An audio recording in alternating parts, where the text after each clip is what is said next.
What's going on, everybody? It is Brian and Fearless, What's uh, going down? back with another episode of the Trial and Error podcast. On today's episode, we're going to talk about the end of expertise and the rise of vibes. Um, and basically, this is just really, it's not, we're not doing anti-expertise. This is kind of a pro understanding episode. Like, why are people more aligned with um, the vibe somebody's giving off as opposed to what they actually know, and what we're seeing play out on social media, play out in the real media and stuff like that. And so before we get too far into it, my name is Brian Hill. I run a marketing agency that I'm actively working on shutting parts of it down so that I can teach business owners how to get out there and start recording themselves. And to do that, I've created a community called the Content to Cash Machine. I also have a free Facebook group where I post our weekly content creation prompts so that you can, these are just quick hooks that you can use to shoot video to drive business to whatever you got going on. And so that's kind of that's what I got going. I don't have, well, I'll go ahead and throw my thing up on the screen here. I have a QR code for my stand store. I got a lot of stuff on there, from access to my groups, classes. I even added an AI prompt pack where it's basically all the prompts that I use to do my marketing and business stuff. And these are like complex, like engineered prompts that I spend a lot of time on. So that's what we got. That's who I am, Fearless. Yeah, same thing. I'm just a guy with a big ass head who loves to listen to people gripe about stuff. So I basically offer perspective. All right. And That's it. if you want to call Fearless, that's the QR code to get in contact with them. If you Boom, need a life coach that's going to help you gain a new perspective on things, that's who I would recommend. boom, right there. So Yeah, let's jump into this thing, man. I thought it. So I told you I wanted to tell you something or whatever, but I didn't want to do it over the um before we got on, dude. I got to tell you, man. I've been watching your blurting wild dad stuff. Not just that, but your other um your stuff with helping people like get on or whatever. mhm. I like your videos, man. Thank you. And Thank they're you. actually like really like I'm one of those guys who people who've been harding them. So I'm like, yeah, no, like your stuff is really good. And if I could critique a little bit, I think that you should start putting some money towards getting it to more people Yep. or whatever, because I think that they're good enough to get out there. Yep. That's in the content plan, actually. I'm kind of building Yeah. out a strategy for what I'm going to do next year to actually really build out the Blurting While Dad channel, and seeing where that goes. And so that's kind of boosted posts and things along those lines. And plus, I'm not changing up, but I'm adding some new things, some more features to it. What are you Um, adding? So, so I'm actually adding just different things that have been one-off kind of segments. I'm making them recurring features, like my character issues feature, where I take a character and kind of deconstruct them, talk about their history and how I think they can be presented better, or what I'm saying, or changed a little bit. Um, and then a current event segment, basically called "How Fucked Are We?" and more or less Hmm. it talks about a lot of things that are going on in current events and kind of gives a scale to how much impact it's actually going to have on a regular person. And so last week, I think it was all about, you know, military strikes and, extrajudicial kind of killings and stuff. And so I Mhm. said, basically, on the scale of how effed are we, it was kind of a Walking Dead season one, Okay. where we can arbitrarily just bomb people out of existence Oh with no wow. evidence, with no evidence.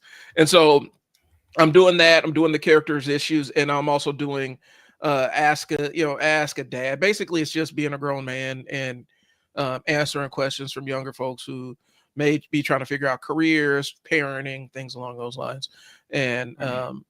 answering those questions live on the stream. And so those are the kind of the segments that I'm coming up with. I'm actually making it more into a show as opposed to kind of a live stream. And so Gotcha. So there's there's a couple books that I read that I really think that you should do. Um, I think that you should do a whole thing on actually. Hold on, let me bring this up. What's going on, everybody? I'm trying to show Brian again. Me and my books or whatever. Can you see this, Brian? Yep. You should get this book. There's two of them. It's the science. I think it's the science of superheroes, and then it's the science of supervillains. Okay. Here's the other one right here. Can you see that?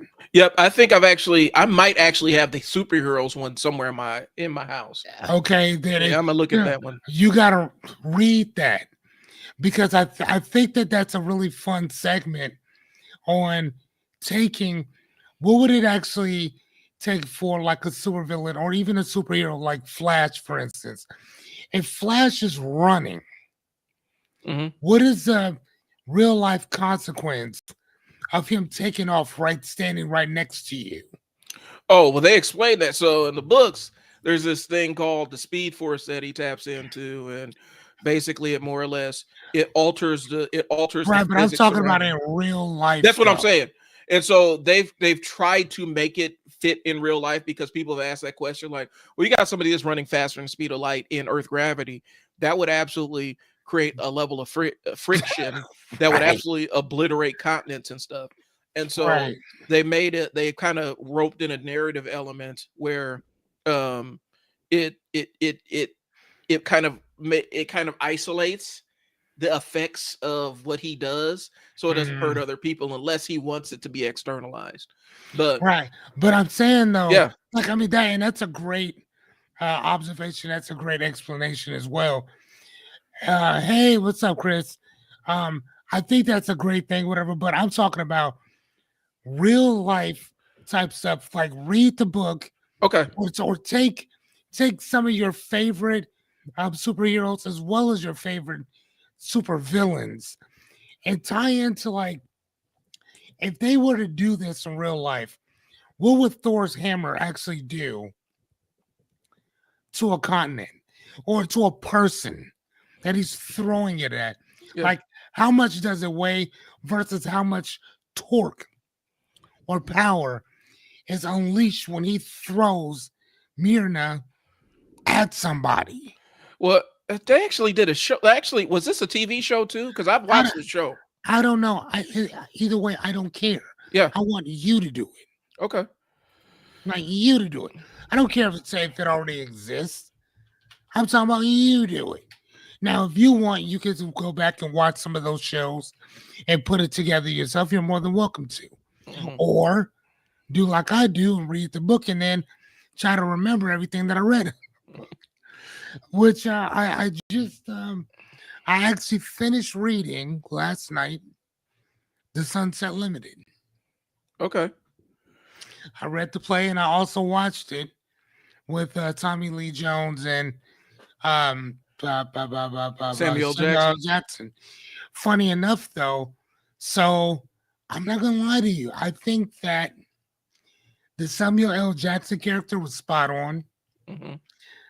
I don't think that I don't think that the Tommy Lee Jones character was spot on based on the book. Okay. Like not whatsoever, because it was saying that White was a younger guy.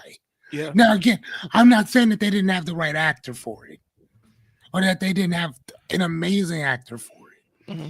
I'm just saying I don't think that they had the right actor for it. That he's a great actor in general. Yeah. I just think that for those two individuals, I think that White's character should have been a little younger. And see, I don't have the benefit of um I don't have seen. All right, I got some here. Throwing that on there. Hey, Anya. Hey, Anya. Um, I think for me, and this is just only from the perspective, I haven't actually read like the stage play, um, Yeah. and the novelization of that.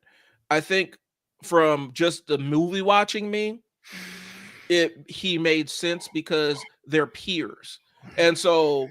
what I look at it is Samuel L. Jackson can't necessarily pull the age card and say, well, you're just young and you don't understand, you haven't lived an experience or lived the world and stuff like that. And Mm-hmm. so for me, it makes sense, but I see where you're going with it. But for me, it makes sense that they're the same in the same age cohort, Mm-hmm. just because they can have a conversation on equal footing based on lived experience.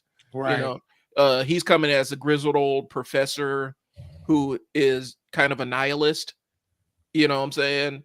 And where he would say, and I revile this conversation, the what do you say, the village atheist, condemning something that he denies the existence of in the first place. Mm-hmm. And that only can come out of Somebody with age experience. somebody with old age and experience, because his world perspective, because here's the thing, I'm watching it and I'm sitting there like, okay, Samuel L. Jackson made a very compelling point here, and that makes sense. And then Tommy Lee Jones rebuts it. I'm like, oh, that makes sense too. Uh-huh. And you know, I know a lot of people got into it where they're actually picking sides of who they're going to align with, and I'm sitting there like, they're both making valid critiques and valid points of it. And Tommy Lee Jones' perspective is just as valid as Samuel Jackson's. And it's just like I said, when I said, I was like, ugh. I think for me, I think the age thing did make sense, but from a translation to the book, or translation from the book or stage play, I see where it doesn't make sense. I mean, and that's all I'm saying. I mean, no, I 100% agree with you. Yeah, I just, and again, like I said, I mean, I love Tommy Lee Jones. yeah, He's a phenomenal actor. I think he did a phenomenal um job in the play in general. It was absolutely phenomenal. I'm just saying, like, based on what the book was saying, he was just a tad younger, not a lot younger, gotcha. just a little bit younger.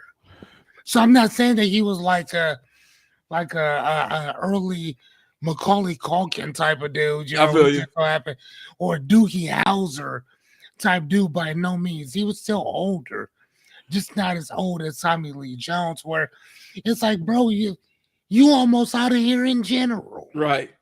Well, and Yeah, then you almost out of here. it's kind of like the argument I get into it with Oh, let me. Sorry. yeah, Here, with guys. Let me get you guys the. But go ahead, and keep talking, O'Brien. so like and this is before we get into our topic of the day. I know one of the things I've kind of debated on with comic book nerds is Zack Snyder as a director, and his interpretation of like what was it, Man of Steel and Batman versus Superman and this, that, and the third.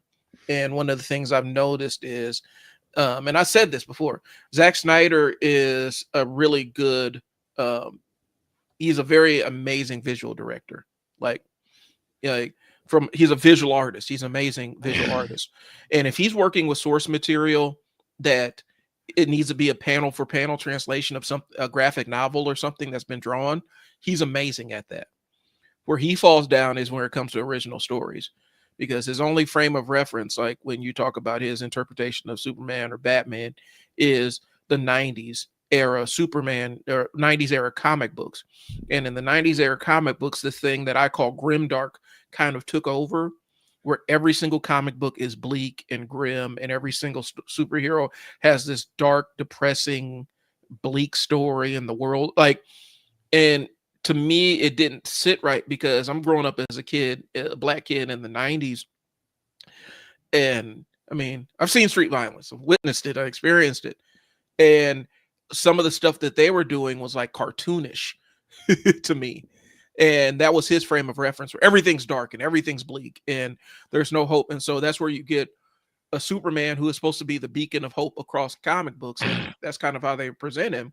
Right. The incorruptible beacon of hope. And that's where you get Superman, where everything is colored gray. And it's basically Okay. Superman with Batman's origin story. Superman's origin story is depressing and it is sad. It is like it's like he's the last survivor. He's one of the last survivors of his own, of his race, like of his planet. It's already sad. Mhm. But Zack Snyder is like, okay, so how can we make this even sadder? Okay, so what we're gonna do is we're gonna kill Paul Kent right in front of him. Like, we're gonna like, and it's going to be totally preventable. It's going to be something that he could absolutely solve with no problem, no risk to his identity or anything. But we're just going to kill him in front of him. And then how do we take care of General Zod? You know, Superman's equal villainous part. We're going to have him anguish and then break his neck. You know, all kinds of stuff that doesn't necessarily align with who they've built this character to be over the years. Where back in the day, Superman, like, he would always find ways to reduce harm to public buildings and save people who didn't necessarily want to be saved, or find the way to prevent loss of life when he can. And like I said, Zack Snyder was really good at that. But like I said, he came of age. There's a comic book. There's a white cohort of comic book fans that I recognize from the 90s, where for them, these super gritty, almost cartoonish levels of violence and evil and mayhem stories, where they think that that's reality because they ain't never experienced it in real life. Okay. So their view of what gangs do and how drug dealers act is based on this cartoon in their brain, where if you seen it or experience it on any level, it's really not like that. And so, but when you talk to them, it's like, no, I'm realistic. I want the realistic, the grim. Like, well, I mean, if you're looking for a realistic version of Batman, the realistic version of Batman is the rich guy who lives out in the suburbs and comes down to the hood and beats people up.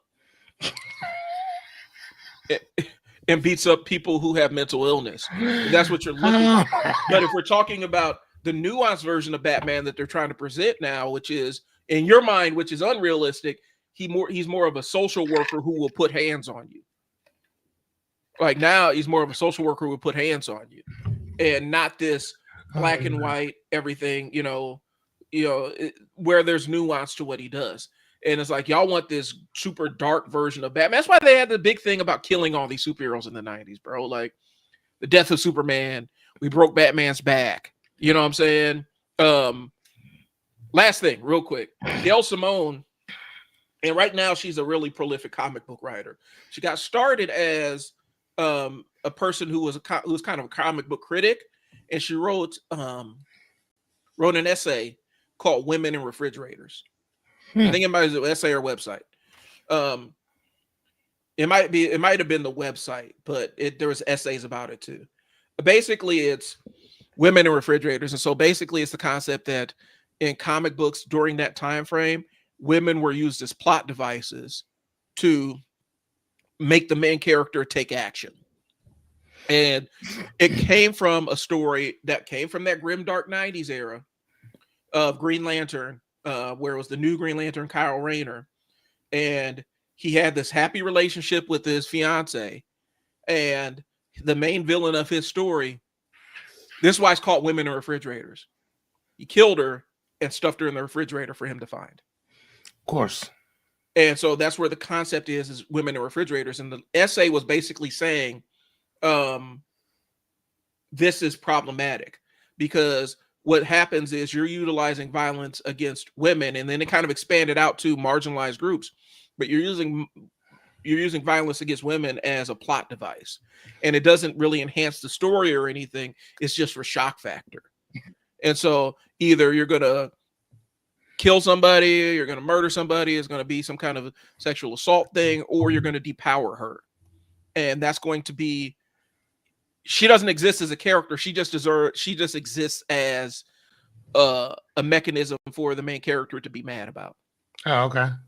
And so she called that out, and rightfully so. And a lot of nerds got mad at her for it, but like this, like she's calling out something that's real and how y'all objectify people in these comic books. And then you start spinning it out. Like you watch, what was it? Iron Man, Civil War, Captain America and versus Iron Man, Marvel Civil War. What happened to Rhodey? War Machine. Hey, didn't he get his back broke? Didn't he get killed? Got his back broken. And all it did was, it was the impetus so that Tony Stark can go be mad. He was already mad, but gave him another axe to grind. Hmm. He didn't exist for any other purpose but to be a victim of a recipient of violence to inspire the main character to go take action. Hmm. And so that's what the website was. And so Gail Simone has spun that out into a phenomenal comic book career, and she's a phenomenal writer.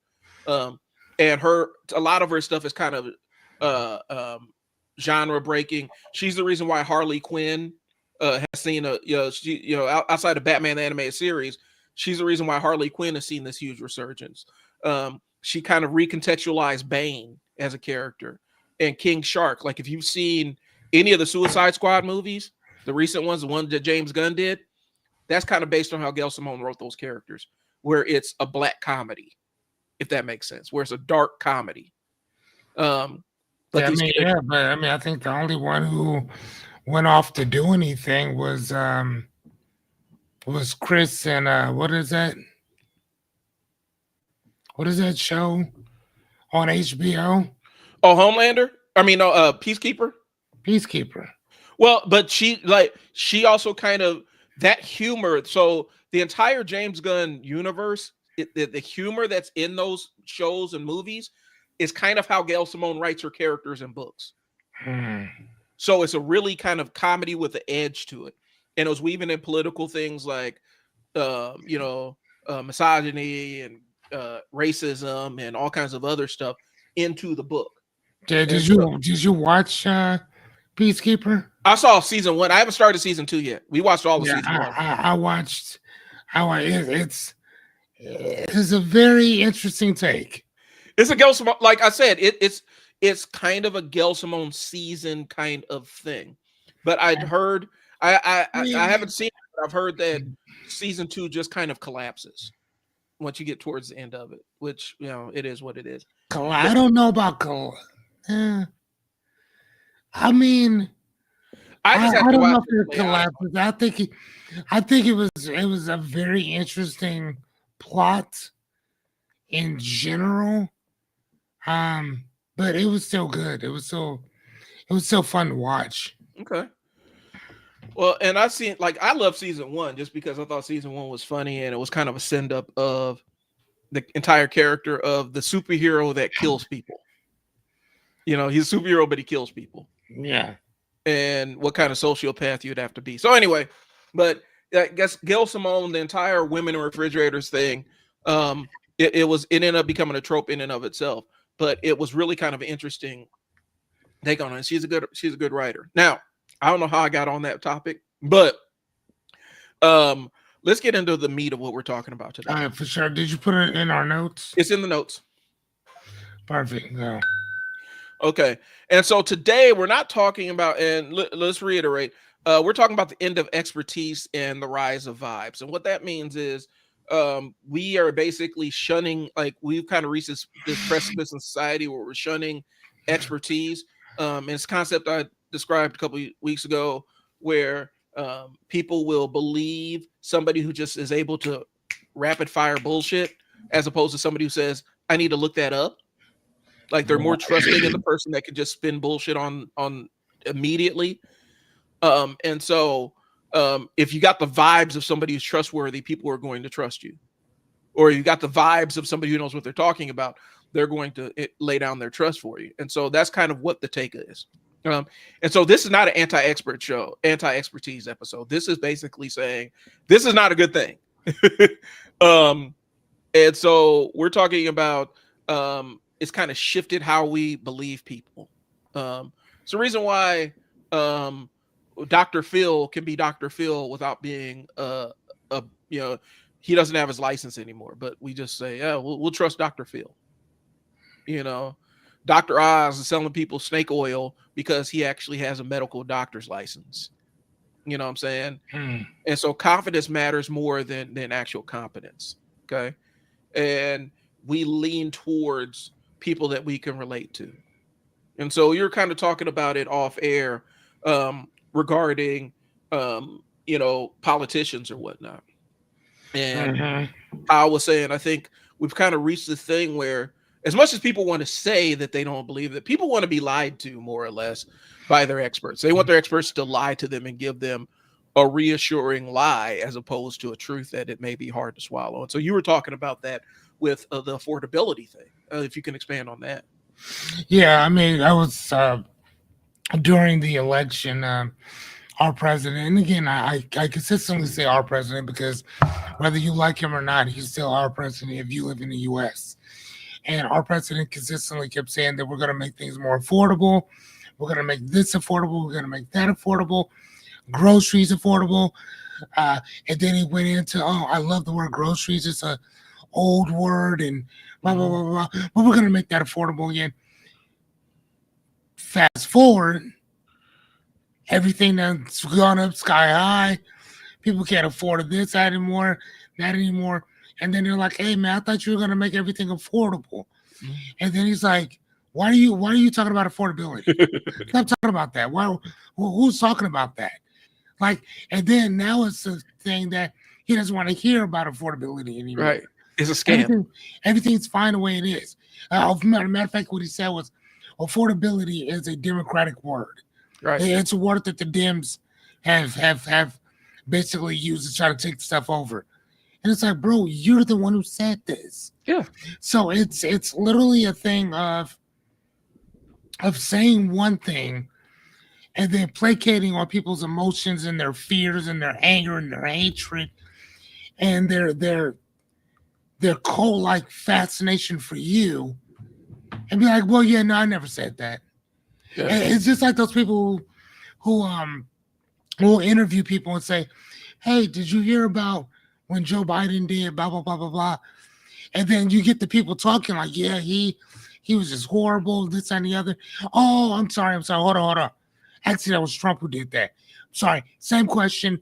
Trump did this. Sorry. Go ahead. And right then and there, standing right in front of you, will make an excuse or justification of why that was okay. It's like, wow, okay. It's all based on who ideologically they're aligned with in more cases than not. And so, and I think that's kind of the thing, like the vibes, like people are aligned with the vibes more than anything else. And so from that aspect is, well, when he's talking about affordability, let me ask you a question. When is the last time you think Bro's ever shop for his own groceries? Well, if you ask him, he'll tell you probably yesterday. Yeah. But let's be honest. He's been, a millionaire for most of his adult life, or probably his entire adult life, more or less, for actually his entire life. When's the last time he's ever gone out and done his own grocery shopping? Groceries, I doubt. Wine, I could see him going to go grab some wine. Yep. But I could see him doing that. But actually, like grocery shopping, but it's like to make something, no. Right. And so what would he know about what's affordable? Well, I mean, I think that he knows about what's affordable based on what somebody told him. Yeah. Well, and then let's expand it a little bit further. So we've known that the administration has worked hard to prevent a lot of the data collection, the economic data collection that's been happening. They fired the girl that was collecting the data and kind of cutting through it and parsing it. We had the government shutdown, which shut down the official capacity to pull these reports in. And then they hired somebody who is a friend of the administration to run these reports, so the numbers are always favorable. So economic data in terms of groceries and like a lot of the key indicators that they use to judge and determine where the economy status is for consumers, the consumer index. We haven't seen that since like August. And that typically is individual. So the consumer price index is a little bit, if I'm not mistaken, if I remember it correctly, if I remember my economic stuff, the consumer price index is separate from how they use Wall Street to gauge where the economy is, because Wall Street is not a metric of what the economy is doing. And so consumer price index, CPI reports look a little bit different. And then there's another report that's adjacent to the CPI report, which goes a little bit more into real consumer pricing and filters out stuff like gas and things like that, which have kind of a fixed price. And we haven't seen that data. So when we're talking about affordability, we have no way to you could say all the data's BS and whoop-de-woo this and third, but we don't even have a frame of reference to talk about affordability. Hmm. And so that's why it's easy to say, oh, it's a boogeyman, it's a fake word or whatever, or however he wants to put it. Because when you shut off the data, it's constantly killing the messenger, essentially, right? Like, I'm going to execute the person that brings me unfavorable information. Okay. And that's kind of what we're seeing play out. And since a lot of this is vibes driven, people are like, well, he's right, man. I mean, I know that the price of sugar has gone up through the roof, and sugar, eggs, and butter has kind of gone up substantially. But the guy I voted for, my favorite politician, which is a weird thing to have, is you're weird if you have it, but my favorite politician says it's not a big deal, so it's not a big deal. Right. And instead of questioning that and questioning why this person is my favorite politician and why I automatically align with what they say, I'm just going to go along with what they say because I like the vibes they're giving off. And that's what we're talking about. How vibes are actually supplanting factual information and expertise. So, okay. Here's the thing. So expertise used to mean you went to training, like you trained or repetition and stuff like that. And I've kind of seen it play out where, and I don't necessarily disagree with this 100%, but or agree. There's a nuance. I feel like there's a nuance argument to be had. But have you noticed how people are all of a sudden college is bad? Like everybody hates college now. Like all these people hate college and higher education and stuff. Like just out of the blue. Like right. There's a specific reason for that in my understanding of things, because I think it is kind of based on how they've sold college for a lot of people, where we sell college as something that hasn't existed in almost 50 years. Like used to be, you go to college and whatever you got your degree in is what your job was. That ain't the case anymore. No. But that's not a bad thing either. Right. My daughter and I were sitting there talking about it, and she's talking about how some of her friends are talking about how art majors are worthless and all this other stuff. And it's like, but I know two 6-figure art majors and one 7-figure art major. And they actually use their degree to reach the status that they're at. They reach some of the knowledge of it, but they did it in their own different ways. Mm-hmm. And their degree wasn't a one-for-one translation of what they actually do, but the degree gave them a perspective to kind of forge their own path. Right. So, I mean, and kind of to kind of piggyback right off of what you're talking about with that, like I decided to throw my hat in and go back to school myself. And the degree that I'm, so the associates, I think I'll just go for psychology and something simple and something I'm already interested in. But the other, my bachelor's will be in philosophy. So the reason why that is, for first and foremost, I think that I think it all depends on your intention what you choose to do with that degree when you get out. If your objective is to go get a job, man, good luck to you. And the reason why I say that is because if you got 40, 50 people in that class, and then there's 1,001 other schools with all these different people who have the same exact degree that you got,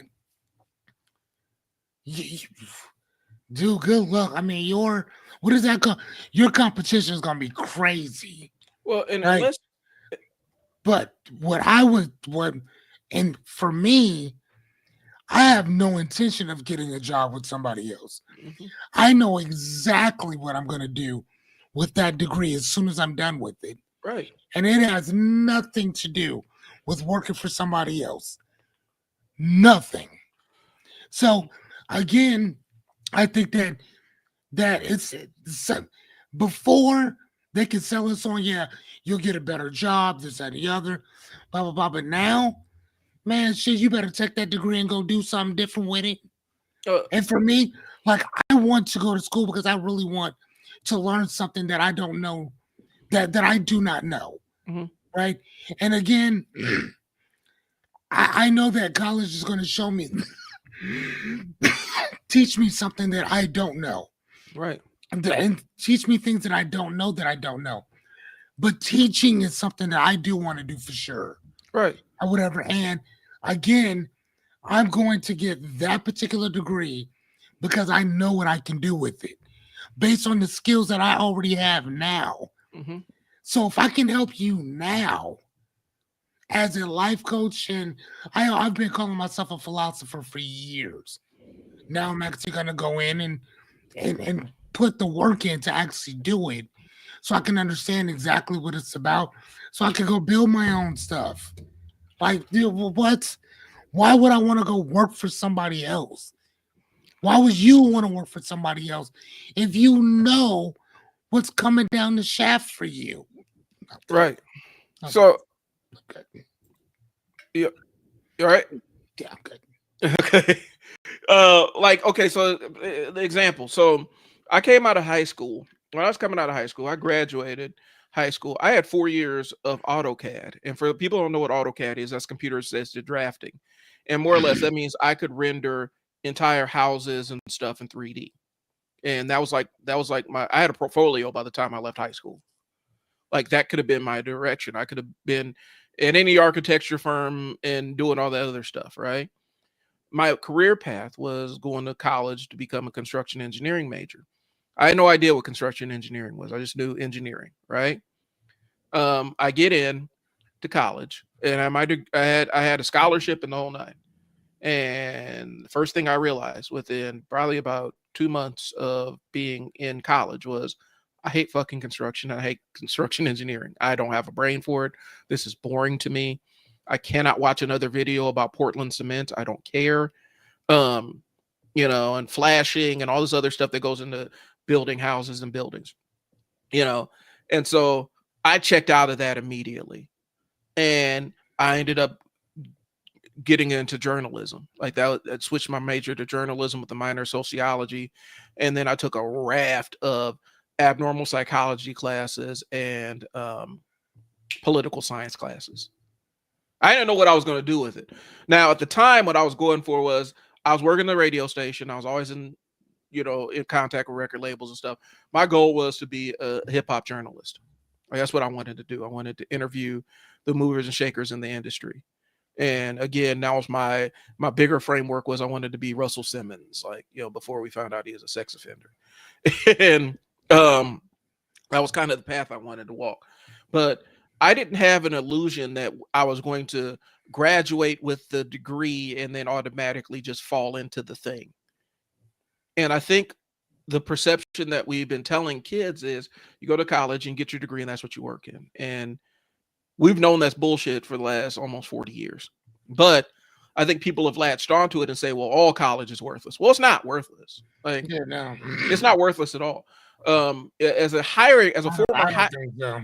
as a former hiring manager, um, you know, one of the things is, and I know how some of the people above me thought, they saw having your degree as a proof that you could maintain a commitment and work towards a difficult goal. And so they consider bachelor's one tier, but if you got your master's, that puts you on another tier of people that could focus on a difficult goal and achieve it without a lot of external motivation. Right. And that's kind of how they framed it.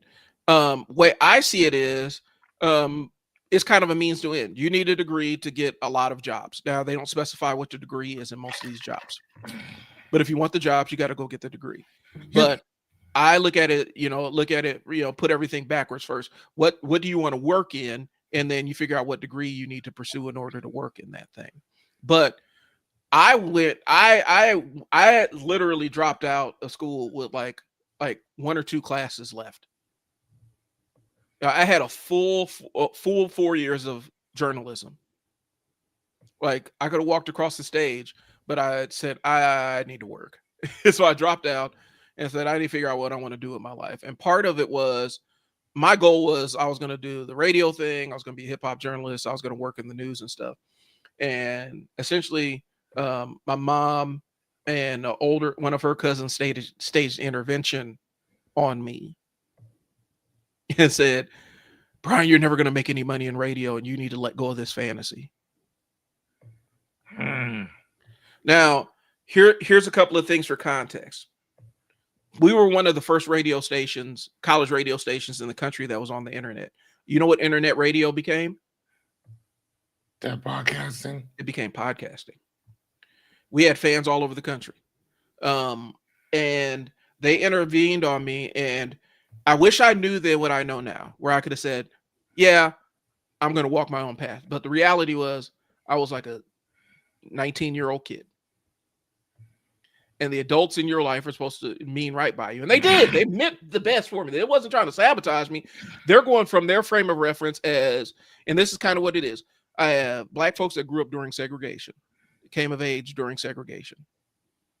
And both of them had experienced not having a degree, how it limited them. My mom had a nursing degree, had her bachelor's in nursing and stuff, and that kind of tied her to one tier. And so she was actually getting her master's so that she could move out of that tier that she was trapped in. My older cousin, he didn't have his degree. I think he had an associate's or whatnot. And he felt like he was trapped where he was. He was doing radiology and stuff.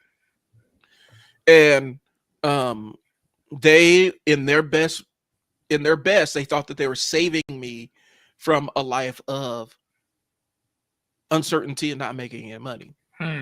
And what that put me on the path was it put me on the path towards entrepreneurship, which is a path of uncertainty where, sometimes you don't always have enough money. That's the path they put me onto. But had I not listened to them, I probably would have been working. I probably would have my own like national podcast or whatnot. That would have been my thing. Because we already had a job offer. The reason why they stepped in was because we actually had a job offer on the coast to do drive time. And so my goal, I told them, like, I'm dropping out of school and we're going to go out to the coast and take this job offer. And then once we get established, once I get established, I'm going to go re-enter and finish out my degree. Gotcha. And that's what freaked them out. And they're like, you got to let go of it. Nobody makes money in radio and stuff. But they didn't have any frame of reference to understand. And so when we tell kids, well, this art degree is meaningless, well, who do you think designs this water bottle? Who designed this? Right. Who designed this? An art major did. Packaging, art major. Set design for movies, television shows. These are things that people get paid a lot for. I met with the dude a couple years ago who had his art major, and so he makes Paul, he makes like he's done costumes and stuff for Hollywood, like costumes and props and stuff, prop design and stuff for major Hollywood movies. From an art background. Yeah, the dude who does Afro Omaha. Yeah. Foley. He has. I think he's an art. Yeah, he's art something too. Right. Yeah, he has an art background too, because when we worked together, he was still in school, and that's what he was working on all the time. He was telling me about the shapes and the colors and all kind of stuff. He wanted to make me a logo and stuff. I was kind of cool on that. He and a group of friends created this drink called Makasi, and it's like this African drink, energy drink. Here's the thing: I'm not a fan of energy drinks, but that one was amazing. Okay, amazing. I don't know what they did. I think they sold it or whatever, but man, it was amazing. Oh gosh, but they were having a hard time trying to break through here to get things going or whatever. So I don't know what they did with it, but it was a great product. Well, So, and the thing I'm pointing at is because people will say philosophy or art's a useless major. Do you know that like it's almost disproportionate about a billionaires that had philosophy majors that graduated with philosophy majors. Like, Man, my guy, no, that's why I want to do that. And the reason is because there's not, first and foremost, it's one of those fields that like I think philosophy for me, I can't speak on other ones. mhm, It's one of those fields where you make your own. right, Um, you create your own road, you create your own path, you create your own journey or whatever. And as philosophers, like, dude, we don't need a lot. Like we're cool. Again, I got my pen, my pad, and a book. Fuck else do I need? right, Yeah, the only reason why I have all the other stuff that I got is because I have a child. If I my I'm just telling you, dude. Like I'm cool. And I used to think that, man, like there was something wrong with me being so disassociated from people, which there it kind of still is, or whatever. The jury's still out on that.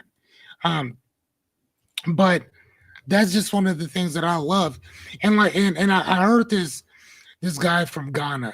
He was mhm, saying that he said I think that people have it wrong about college. He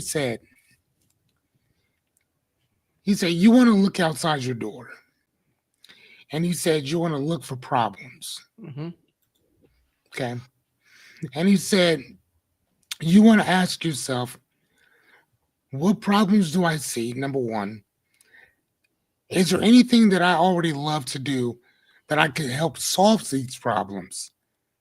And once you figure that out, that's what you go to school for. And then when you get out of school, that's what you go do. right, So you observe the problems that you see, get the education or whatever you need to know in order to change it, get out and change it. So I see some problems, a lot of problems, but a persistent problem that I believe that philosophy can change. And it's not just philosophy that can change that, it's the philosopher who can help change some of these things or whatever. Or like Tupac said, create the spark that will change everything else. right, And that's what I'm into. I love that. So, I mean, even above me, I mean, are my books of Alan Watts, the Bible, philosophical books, Reasons Not to Worry, Jeet Kune Do type stuff, Epic of Gilgamesh. I mean, so everything is either philosophy or religion or theology of some kind right above me. Like, dude, like, come on, man, are you playing? A friend of mine, we were talking about books, mhm, and I have this book here. It's called Decolonizing Therapy, and so we have this, and I'm just kind of like, all right, cool. We'll do that and kind of read up on that, and then kind of go from there. And but the book is basically about how therapy is it's colonized as well, okay, or whatever, right? Um, so like, yeah, it's just kind of one of those things. But and it's how do you help a person where your field has colonized this particular genre of help, right, right? So I mean, it's almost like with philosophy, majority of us look at philosophers as these old white guys. right, But if you actually do your research and really look into it, the first university comes out of Africa. And college, as we know today, college studies a subject at a time. That's the reason why one school studies certain subjects, another school study other subjects. But a university, the way it was supposed to be in Africa, the Library of Alexander wasn't just a library; it was one of the first universities, and the university studied everything in the universe. And I want to say that again. It studied the universe. So they didn't just have one or two classes or things to talk about or fields. They Right. had all fields of everything. So I, again, I'm a guy who I love reading. I love that type of stuff. I love understanding those type of things. And I love perspective and reframing. And that's literally all philosophy is. It's just looking at things from different standpoints, and that's it. And I love that, especially being able to talk to another person and ask them where they are in life and how they think that maybe by either doing something they can get from point A to point B, or by not doing something, you stay exactly where you are. But eventually, when you get to that point, if you didn't even move and did nothing in general. So Okay. it's just more or less about questioning. And I think that the reason why we are where we are is because, like I told you before, we don't ask enough questions. And here's the sad thing: education is one of those things that brings the questions, the answers out of you. Right. So if you're that's literally the definition of the word education, is to extract to extract it, to extrapolate from you. So I'll ask you the question, but the answer is already in you. So let me try to bring it out of you. And that's literally all it is. Um, and so it's an education, not an indoctrination. Indoctrination is when I tell you what you need to know and then that's it. But an education means it makes you have to ask questions, right? Right. And it makes you have to. Makes you have to. And the fact of the matter is that once you stop asking questions, you start doing what you're told. Because there's no reason to ask any questions. Because your authoritarian figures already know. Hmm. So why do you need to ask? In the military, you don't get to ask questions. You do what you're fucking told. Right. That's it. There is no question asking. As opposed, as opposed to doing what I tell you to do. Now you can ask me, hey, how do I do this? That's one thing. But asking me, why am I doing this? You don't get to ask that question. Well, one of the biggest incident, like it was something that was really eye opening to me. This was my days working at Boys Town. Um, one of the things I had was one of the leaders, the heads of the institution, basically more or less said, we don't need smart people. We need people to do what they're told. That's it.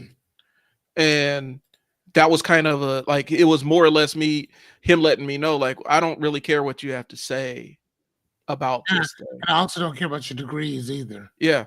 I just need you to do what I'm telling you to do. And that was kind of a point of consternation for me because I'm like, well, I mean, the reality is though, bro, um, I mean, you guys are wrong. And they were wrong. It was something they were wrong about. And it's something I had insider knowledge on that they didn't really want to listen to. But his perspective was, I don't need your knowledge. I just need you to do what I told you to do. And so it was kind of it was eye-opening thing because I actually thought in my mind, I had it in my brain that everything like it was super important that I was the smartest guy in the room. And for them, he didn't give a shit. He just wanted me to do what they wanted me to do, whether I agreed with it or not. And so you do run into that. And unfortunately, sometimes that assumption of knowledge can absolutely be, a downfall. But it is what it is. But I know what you mean, where you have some person in an authority position, basically saying, "I'm not paying you to think. I'm paying you to do." Yeah, for sure. Well, I mean, yeah, because if I would have paid you to think, you'd have my job. Right. I don't want you to think. Oh, I need you to do. Do the thing I tell you to do. To think about nothing. Do what I tells you to. I mean, that's the thing that's always bothered me about people. Shut the fuck up. Shut up. Right. I do as you're told. And again, if you don't want to do that, go start your own thing. Ain't nobody asking you to step up to the plate and go build. No, no one's asking you to just shut your mouth. Right. Get back to work. I mean, and again, I'm saying that to be jokingly, but also being serious. Because again, if you don't want to work, if you don't want to be asking people questions, if you don't want to do this, if you don't want to do as you tell, go build your own stuff. Nobody tells you that you can't. Again, I'm choosing to go to school in general for me Right. because I want to keep my mouth shut. I want to listen and I want to ask a bunch of questions because that's the place to do it at. Right now, once I'm done and we get out here and we get to working, boy, I have nothing but fun. I want to have some fun with this or whatever. So again, but I'm 46 years old and deciding now to go back to school. And here's the crazy thing: I think that I would tell a child at 19, no, don't. I wouldn't go to school right now. I would go live, get a passport, and get your ass out of this country. Go Right. move around a bit. Go travel. Go love. Go fuck up. Go find you. Because college will be here when you get back. Go experience life. Go experience life and then come back and say, all right, what do you want to do? Man, I want to get into philosophy. You know what I'm saying? Or I want to go into banking. Or I want to be a chef. Oh my God. I was in Italy and I saw what they were doing. You see what I'm saying? Go live and then decide what you want to do. My son is 13 years old. He's been telling me since he was 11 that he wants to go to school to become a therapist. Cool. Right. You know, they're like, I'm like, I ain't never heard a kid say that before, but I will do whatever I can to help you, son. So you said it's therapist? My son wants to be a therapist. My daughter said the same thing. That's what Like, she wants to do. like, yeah, I mean, but again, he's been telling me that since he was 11. Yep. I'm like, that's what's up. When she first started, she said she wants to be a doctor who uses art to help kids, to help kids with mental health problems. That's what she started out when she was like 5. Yeah. And that was kind of her fixation. And so it's kind of manifested in a therapist. And it's like, all right, go for what you know, dear. We'll support you regardless of what you want to do. But, I think you're right in terms of go out and get some experience. I also do think that there are specific kids that are driven to that can go straight from high school to college. And it's fine. Yes, yes, Yeah. yes. And for those kids, wonderful. Right. Great. Go. Again, I know for me, if I would have went to school in 98, bro, that wouldn't have been good for me. If I would have went to school in 99, that would not have been good for me. If I went to school in 2000, that wouldn't have been good for me. Unfortunately, I had to wait to almost 30 years to decide to go back to school. But you would think by talking to me, by knowing me, that I have already had all kinds of degrees. I'm like, no, I just got a bunch of certifications, but no degrees. And the thing is that I want to teach. I want to learn as much as I possibly can. So college, I want to learn, man. I love learning. Love to learn. So why not go to school? Why not let go? And I think that's where we're going, bro. And I think what's happened is people reduce college as a transaction. Like they view it as another transaction.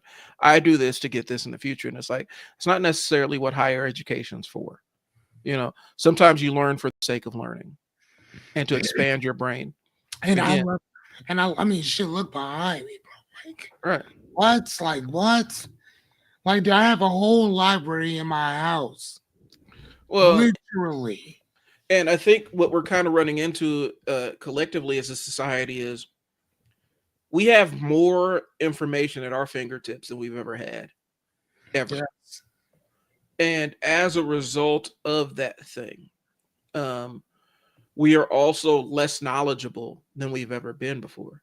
Mm-hmm. Because what that does is when you have this infinite amount of knowledge at your fingertips, like you got your phone, you have you have a repository of every single piece of information that's ever been written somewhere.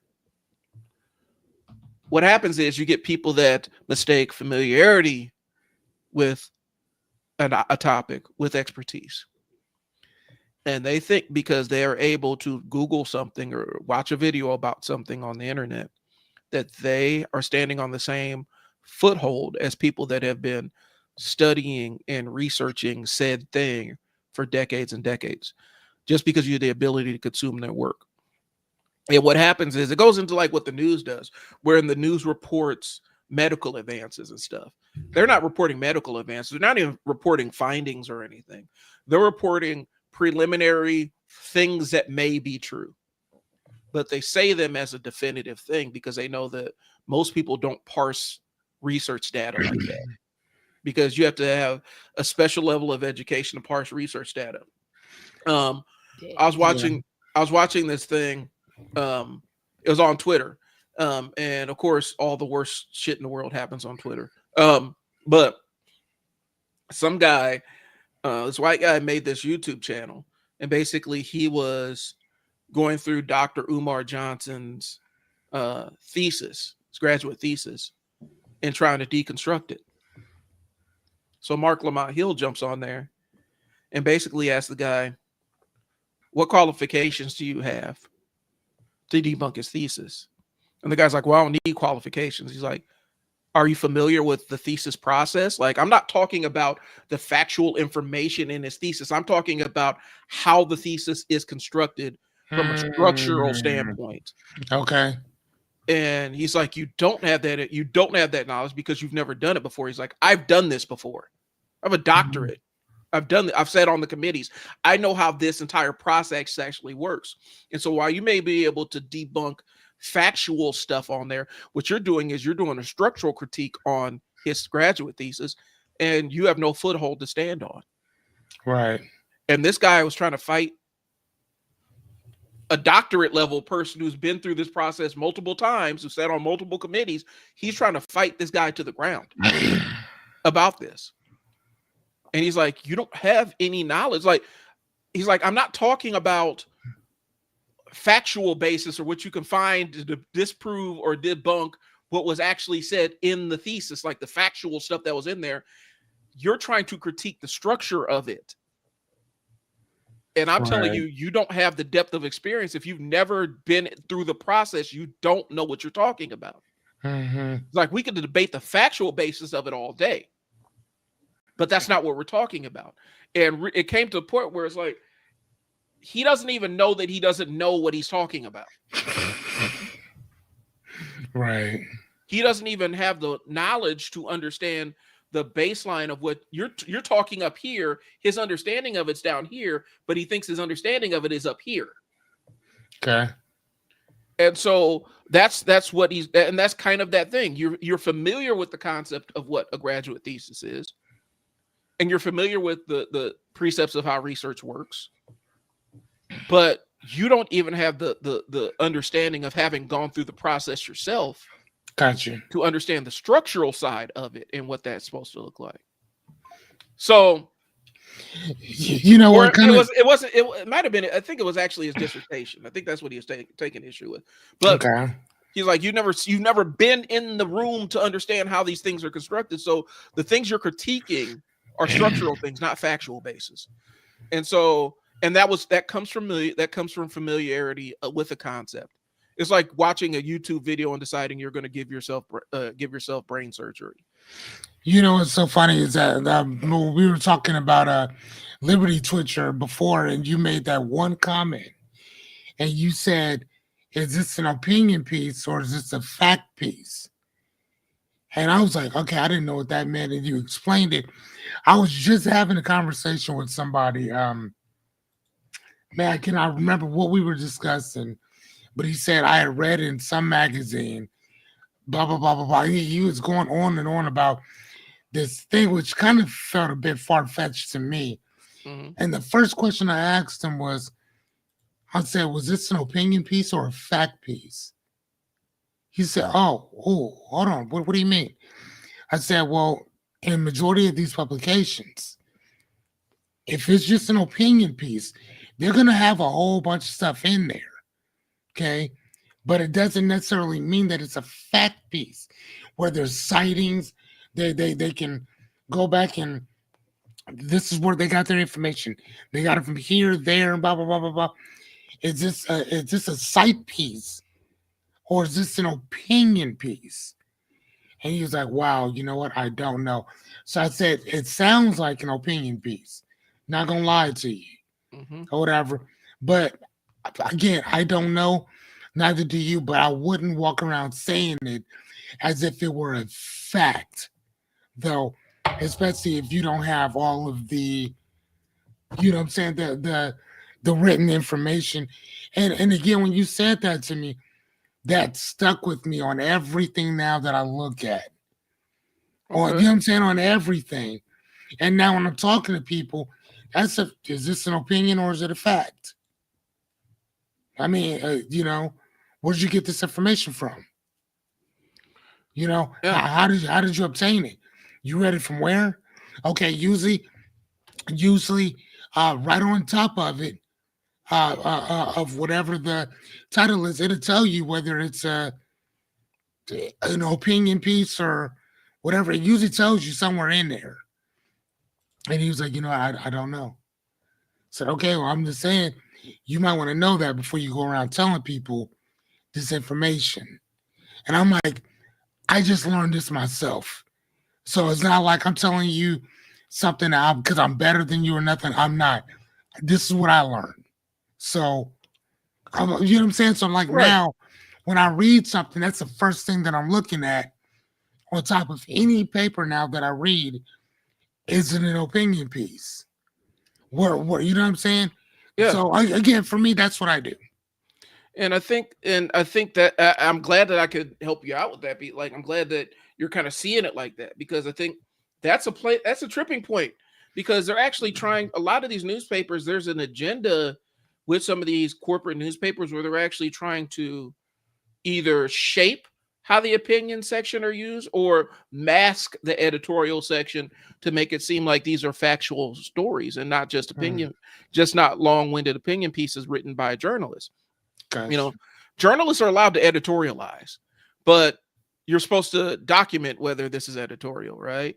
And we've kind of seen that falling down, especially with, the rise of entire news organizations, which are all editorial.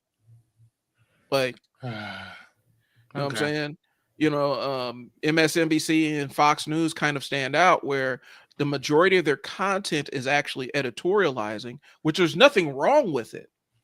You want a journalist to editorialize if they have a specific set subsect of knowledge on a topic, you know, but when you don't delineate whether this is an editorial versus whether it's something that is factual, or you're not saying that it is, you're not labeling it as such. That's where the problem comes in.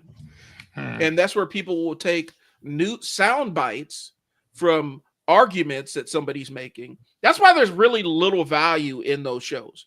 Like, there's really little value in news shows where it's just a panel of people arguing about things.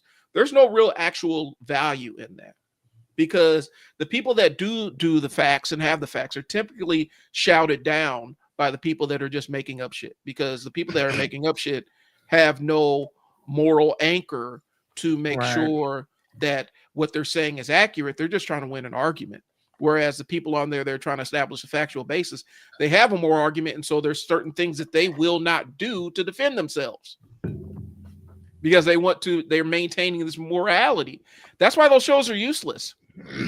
And anymore, most of the stuff most of the stuff I see from like CNN is the same panel show with Abby, whatever her name is, that sister. She runs the show, and it's just a bunch of people yelling at each other. And I turn on, and they got the lady from Biggest Loser on there talking about how slavery is overblown, how we overplay slavery, like she's talking about it, like a factual basis, like slavery is we make it a bigger deal than it actually was. Okay, Of course. I so mean, you know what though? I mean, just she's like entitled to her opinion. and just like the Jews making it a bigger deal that the whole the concentration camps weren't that bad. You guys would be okay. Yeah, and that's basically Yeah, what that she's part. saying. And so she's up there saying it, and you're sitting there listening to her. I'm like, this is a lady from The Biggest Loser. Why is she even talking about this? What knowledge does she have? Hmm. And well, why are you talking about this? Well, I have a black daughter. You have a black child, and you're telling on here telling black folks that slavery was overblown, and you gave this percentage that you saw, you heard a percentage from some white nationalists on Twitter, and you're utilizing that as your factual basis and saying it as a fact on a television show. Hmm. And I saw somebody confront her on it, and she didn't like it when they confronted and said, okay, well, the statistic you actually used was when you said only a certain percentage of people were slaveholders. Well, what you're doing is you're actually factoring everybody in the North. You're counting them in the Yeah, number, you and can't do that too. you're also counting the enslaved people themselves in the number. So it changes what the percentage looks like. So if we just reduce it down to slave states and factor out slaves, then the percentage is somewhere like 30 or 40% as opposed to 2 or 3, like you were saying. Hmm. Why are you saying stuff like this? Because Right. you have no factual basis to prove what you just said, but you said it as a 10 toes down fact. Hmm. And that's the stuff we're talking about. Right. I mean, just like a homegirl.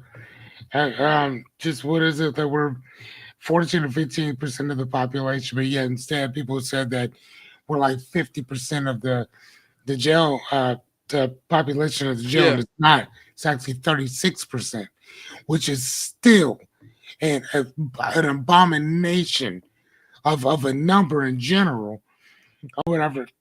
And so, and again, the most people that are in there are Caucasian Mm-hmm. men, and then second comes us, and then Hispanics or whatever, then so on and so forth. But again, half is huge, Mm-hmm. but 36% is so big too.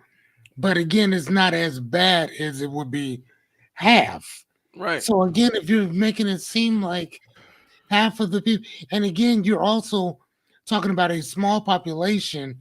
Yeah, you might be talking about we are 15%, but you're also talking about what 3-4% of not even 3 or 4%. This is just a few individuals Right. that consistently keep going to jail. This isn't people that this isn't half the population in jail. Mm-hmm. This is we are 15% of the overall population here. Here, 36% of us are in jail, but it's not 36% of us. It's 36% of people who get in trouble are there. That Right. that percentage is different. Well, and then the 13%, the 13% thing that they throw around too. And you've said it and everybody else has said it, but we're emphasizing when they do the 1350 or whatever, um, the 13% of the population, but blah, blah, blah amount of the arrest. We're only talking about arrests. You can get arrested and never be charged with anything. And so what happens is a lot of Correct. times in communities where police are overrepresented, you're going to have a high arrest number, but then you're going to have a high number of exonerations because people can get arrested just because an officer is bored. You can get Right, but we're arrested. talking. I'm not talking about arrests. Yeah, I'm talking about just prison. prison. Okay. That's all I'm talking about, just prison. I'm not talking about arrests or whatever. But again, though, that number comparative to even if it was just 15%, cool, whatever. That number is still usable. It's a small number compared to everybody as a whole. Right. And the number that you're talking about are people that are consistently in jail constantly. But we're also not talking about, we're also the most exonerated as well. Or Well, whatever, which means if they They quick to just throw us in jail just so they ain't got to deal with it or whatever, or they can deal with it. So, so not just that part, but then you also have to look at the individuals who are writing some of these, uh, who are writing the laws that throw these individuals in jail, but yet instead, these same individuals who write the laws are creating or producing or breaking so many of the same laws that they themselves have signed on for. Yeah. Yet said they don't go to jail. If we were really talking about what works and what doesn't, let's put it out there. If you kill somebody, I don't you you you should be in jail, like off top. But again, if we looked at what the real criminals were in this country, there are people who work in the banking system, there are people who work in Wall Street, there are politicians. And yet said out of 500 and some odd politicians, how is it that only one or two ever go to jail for the monstrosity that they create in our country? I Well, mean, we have a convicted felon as president, and you don't think that this isn't setting a precedent for everything for all the bullshit to come? well, differential reinforcement, because here's the thing. So you have differential, not reinforcement, differential enforcement, right? Like, you know, and there's corollaries between if your parents know the judge, then chances are when you Yeah, nepotism and all that shit. if you don't run I over get it. if you run over somebody due to your reckless driving, if you run over somebody due to your reckless driving, there's a good chance that you're not going to go to jail. Why is the system like that? Why is it built like that? We just had a case where this kid was a actual sex predator down in Oklahoma, and he had done some horrific things that he should be in jail for, and the judge cut him leniency and put him on probation. Right? How does that happen? And would it have happened if his parents weren't involved in the legal system or weren't high profile? I think his dad was like an AD of some university or something, where they had that kind of name behind them. And so there's a differential enforcement of it. But when we start looking at the factual basis, whenever we start parsing numbers, you're taking advantage of the fact that human beings in general, have a very difficult time processing numbers. And we also have a very difficult time processing very, very large numbers.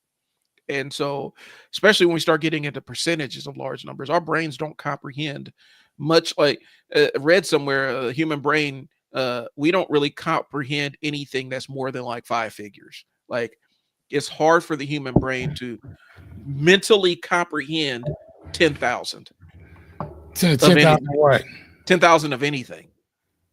It's What do you hard mean? for us. So human brain doesn't really comprehend large numbers. And so when we start getting into Yeah. percentages of large numbers, we barely comprehend large numbers. We have a hard time comprehending percentages. So when you start percentages of non-numbers, now we're two generations deep in human brain not processing it. And so I get like whenever somebody throws out a number like, well, 85%, you got to think like maybe like 85% of people, like, do you know what how big of a number 85% of human beings is? I mean, that's you're still in the billions. Yeah. Like, can you Yeah, even, it's like can, almost 8 billion people right now. So 85% of, god damn, can yeah, you that's even, a lot of people. can you even conceptualize what that looks like? Yeah, And so a lot of times people just throw out these arbitrary percentages like, yeah. man, you got to say that 80% of men are going to do. You don't know what 80% of men even looks like in your mind's eye. You can't even imagine what that number even looks like, how many men that actually is. And you're saying 85% of them perform in a certain way that you imagine in your brain without any proof, any evidence or anything. So we don't understand percentages as it stands, and we don't understand large numbers. And so when we start talking statistical data, people have no idea what they're talking about, and they have no idea what they're looking at when somebody starts throwing statistics around. The So right, kind of like with the millions, billions, and trillions. If you looked at it as in seconds, like a million seconds is like 12 days.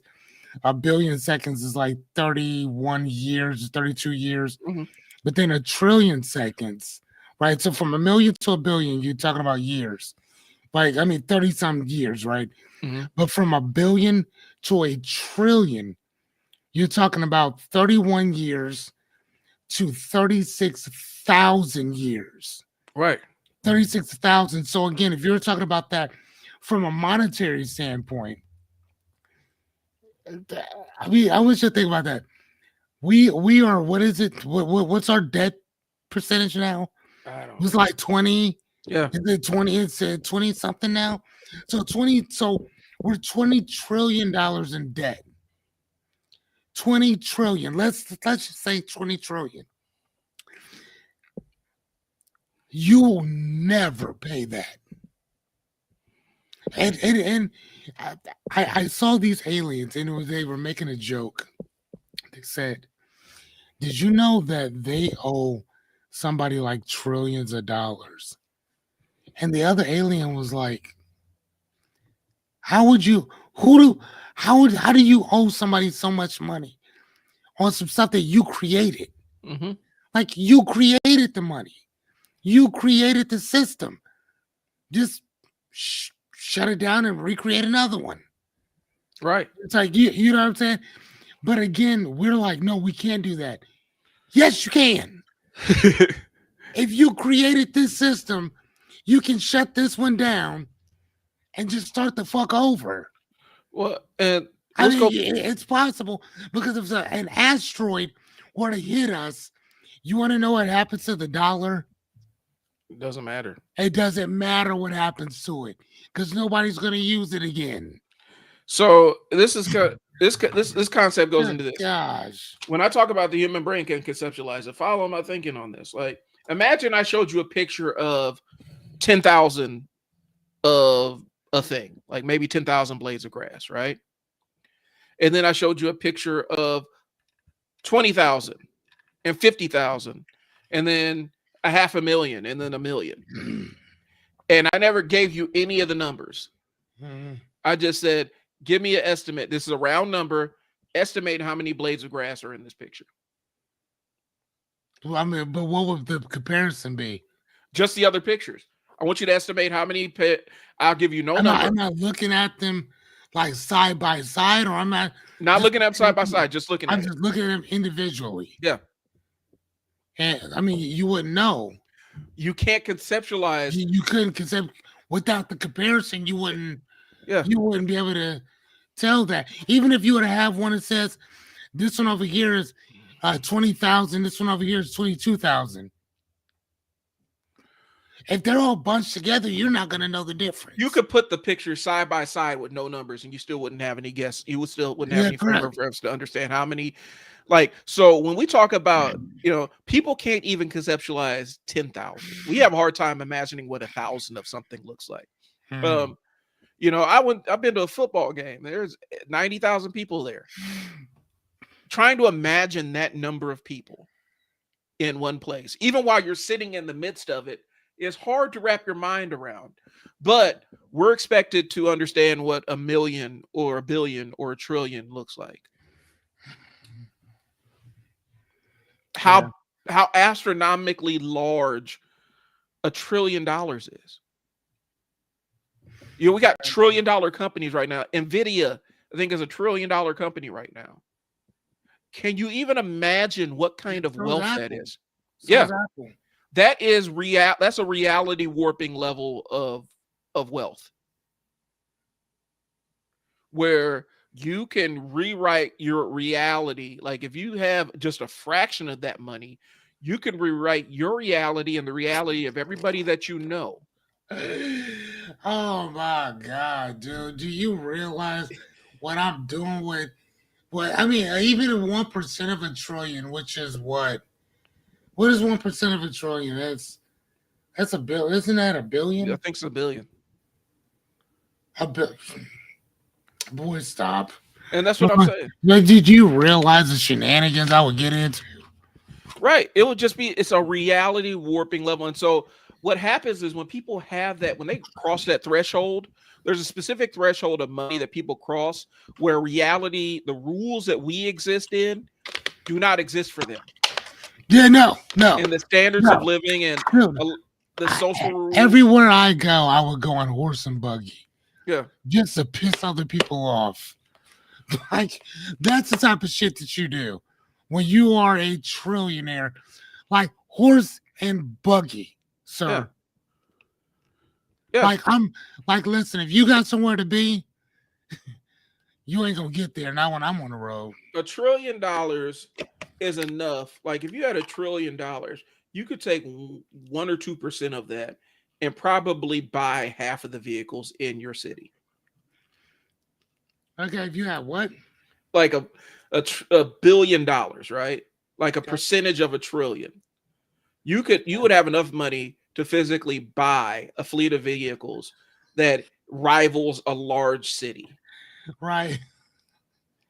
Like people don't Oh understand man, how dude. much money this stuff is. And so when we start talking about percentages on that level, most people don't get it. They don't understand it. And so what's that? Oh, sorry, dude. Sorry, it was making the mic clip. Oh, sorry about that. So anyway, well, back to the topic, but it is kind of a thing. When we start talking about expertise, the way that they frame expertise in a lot of these circles is they frame somebody's expertise as they're trying to be an elitist. They're a snob, academic snob, you know, the effete academic snob who has no real world application. If you have credentials to have if you have enough credentials to have an opinion about something, they treat it like it's a bias. And being uncertain or saying, hey, I need to look that up, they read that as weakness. And so that's kind of the trap that we start falling into when, when we go with the vibe world as opposed to expert world. Okay. So experts speak carefully. People who are influencers speak confidently. Rewind that. Say that one more time. Experts speak carefully. Influencers speak confidently. And that's the difference. Just because you say something in a confident manner, a self-assured manner, or somebody says something to you in a self-assured manner, does not mean that they are an expert. And oftentimes that is the trap. That's the silo that people fall into on the internet. YouTube is the example of this. I'm in the business space on YouTube. There are so many people on the business side of YouTube that have never run a business, have no concept of what they're talking about. But they will tell you what kind of business that you need to be running. They'll tell you, man, you really need to get into drop shipping, man. A couple years ago it was it wasn't locally here. We didn't see it locally. It was more it was in larger cities, right? The car rental thing where you become your own car rental agency, right? Have you heard of that? Where it's No, I app have not. Go ahead. What is it? it's an app that allows you to rent out your car to pass to people who want to rent your car. And so people are running out and taking out all these investments and all these Oh my God, you talking about like Turo? yeah. They're running out and getting all these loans so that they can rent their car, so they can rent out their fleet of cars. And when you found out exactly why for car rental places, why cars are just inventory, because they know that they're going to get destroyed and stolen. You don't have the capacity to eat somebody stealing your $20,000 car Oh. that the bank just paid for, that they signed off on loan for. Specifically, banks won't give you a loan to buy more than one car. Like they won't give you a loan to buy a fleet of cars unless you have some kind of business model or something established and a license, like a dealer's license to do that shit. And people are going out there and getting this money and leasing these cars, and then the cars were getting stolen, they're getting destroyed. They had all this overhead for repairs and stuff. People were like trying to resell their cars. Right. And Mhm. people lost their shirts on this thing. But you had influencers online, people online who had never done this shit before, telling people that this is the business they need to get into. And I don't have it in me to, even if I'm leasing a car and I have no intention of driving that car, I don't have it in me to have somebody wreck the car, tear the car up, tear the interior of the car up, and me not fight them when they bring it back to me. Like Mhm. I can't be disassociated with something I spent that much money on. But people were jumping into this, and influencers. There's a lot of people who got into trucking based on that shit, and they saw some influencer on there talking about, yeah, man, trucking is easy, bro. And then you see these other truckers come like, are you out of your mind? Stop telling these people this is easy, man. It's not easy money. None of this stuff is easy money. I've done drop shipping. I've done reselling.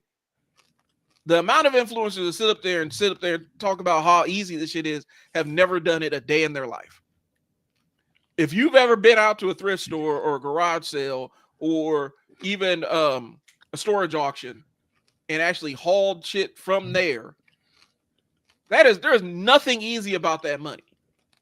And you spend the majority of your time sourcing inventory and pricing inventory and packing inventory. It ends up taking over your entire life. There's nothing passive about that income, but people get online and tell you it. And another one talking about you could flip websites. Yes, you can flip websites. You can make money doing it. There's nothing easy about it. It's time consuming. The reason why so many people fell under the sway of this stuff was because the influencer said it confidently. Mm. Yeah, you could be a trucker. Shoot. And this is how you do it. And their manual on how to do it was they went and Googled something and copied it into a document and said, this is how, and made it into a script and said, this is how you do the thing. So, Yeah, the funny enough, so do you know who Poetic Flacco is? uh-uh. He's one of the guys off of No Jumper. Oh, okay. Yeah. And so now you know what that show is. So Adam 22. Poetic Flacco is on there as well. And Poetic Flacco kind of does his own thing now. Uh, I think he's still with No Jumper, but he produces a lot of his own stuff. And he puts out a lot of content, like a lot. So he was telling people like, hey, I also have this generator where I'm teaching people how to make $10,000 a month. Just creating, producing content or whatever. Go over to my page, my go to my LinkedIn or whatever, Uh-huh. profile, whatever, and schedule a time with me, and we can set that up, right?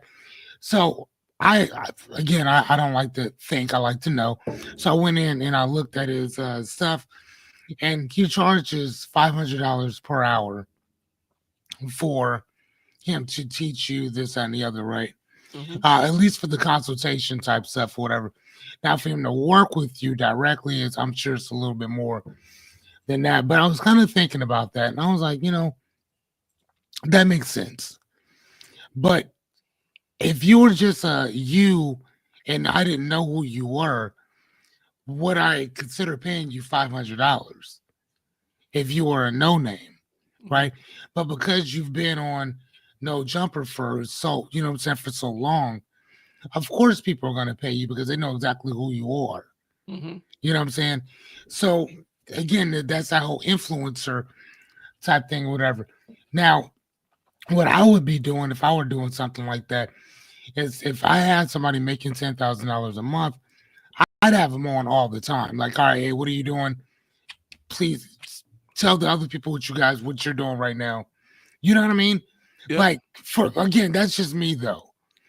I mean, if I'm gonna charge you that 500, which is whatever, um, whoever's making that 10,000, but I want you to come on to my show, tell everybody what you're doing, how's it going, this and the other, how have I helped you type stuff. You know what I mean?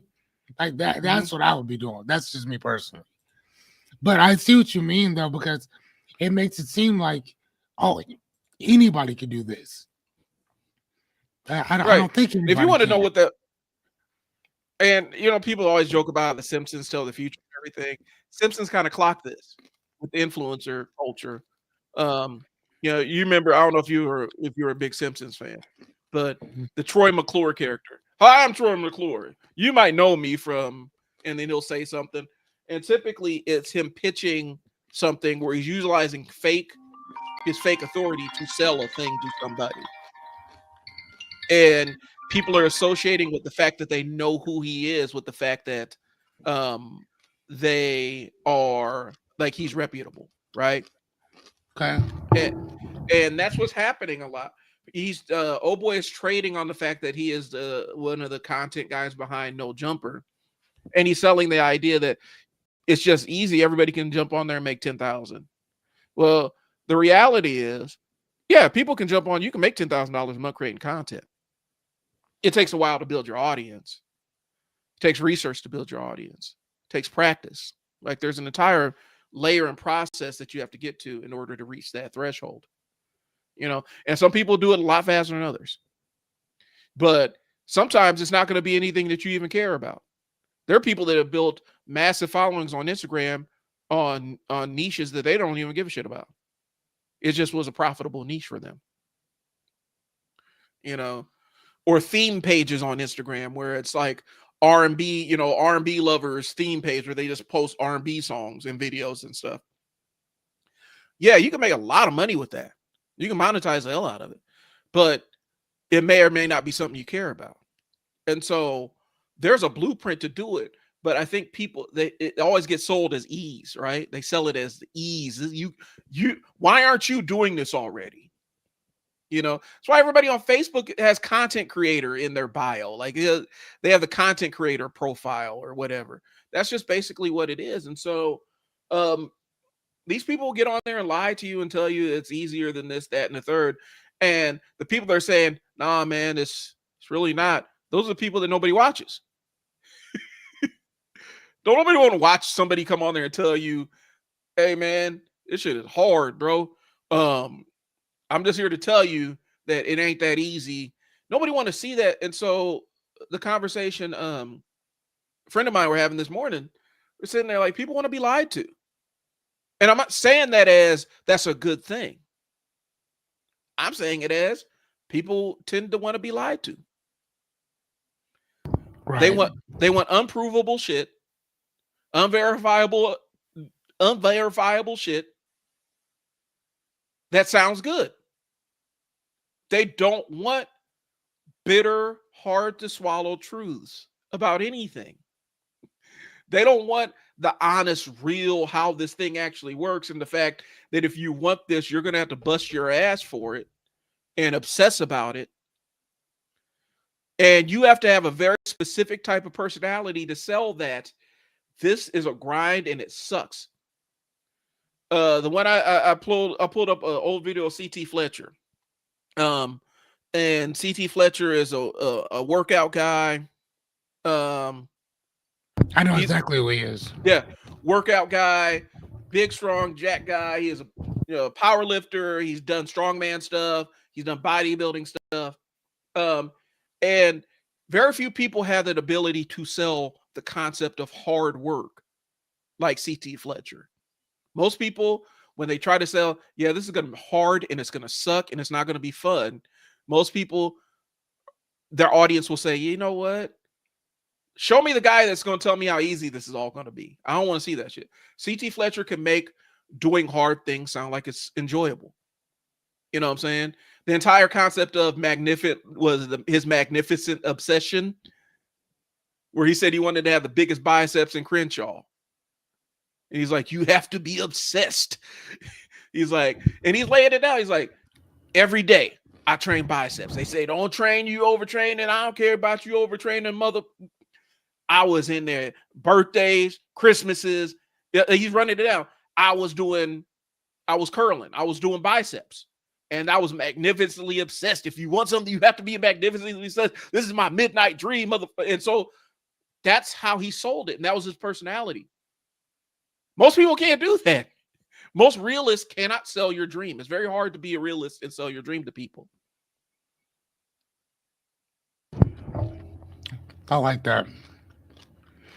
He said I was in there every day. Christmases, Yeah, birthdays. right.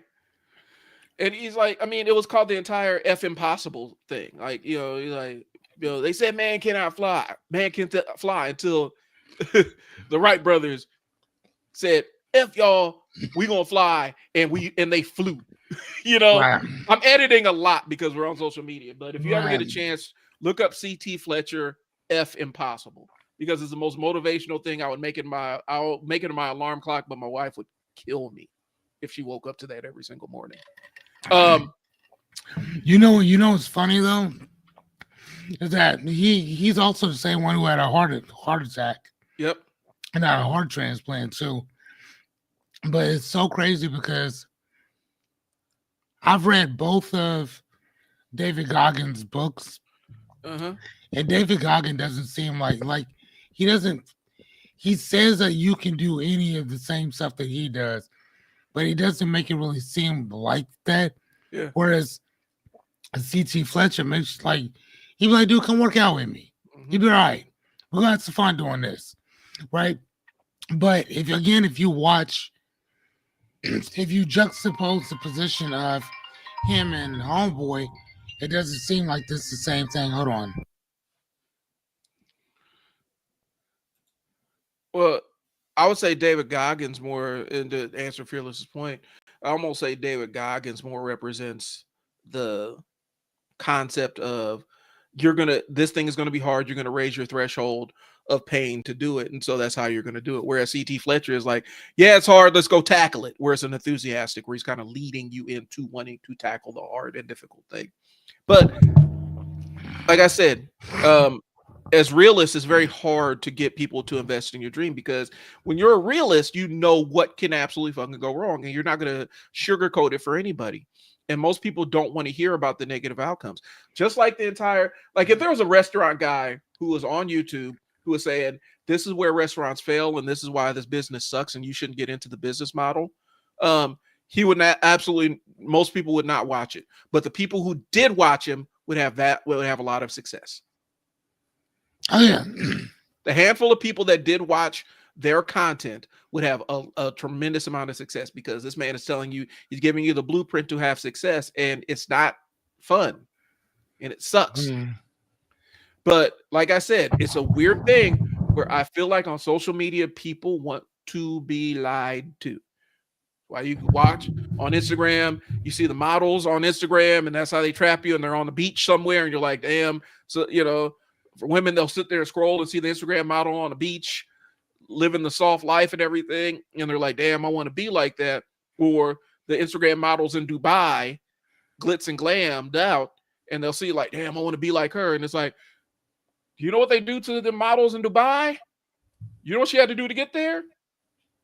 You don't want to be like that. You don't want to endure what she had to do, but she's not going to show you the negative side of it because nobody will watch her stuff. And she said, I had to go through rank humiliation at the hands of billionaires to get over here. Oh, wow. And so I have this.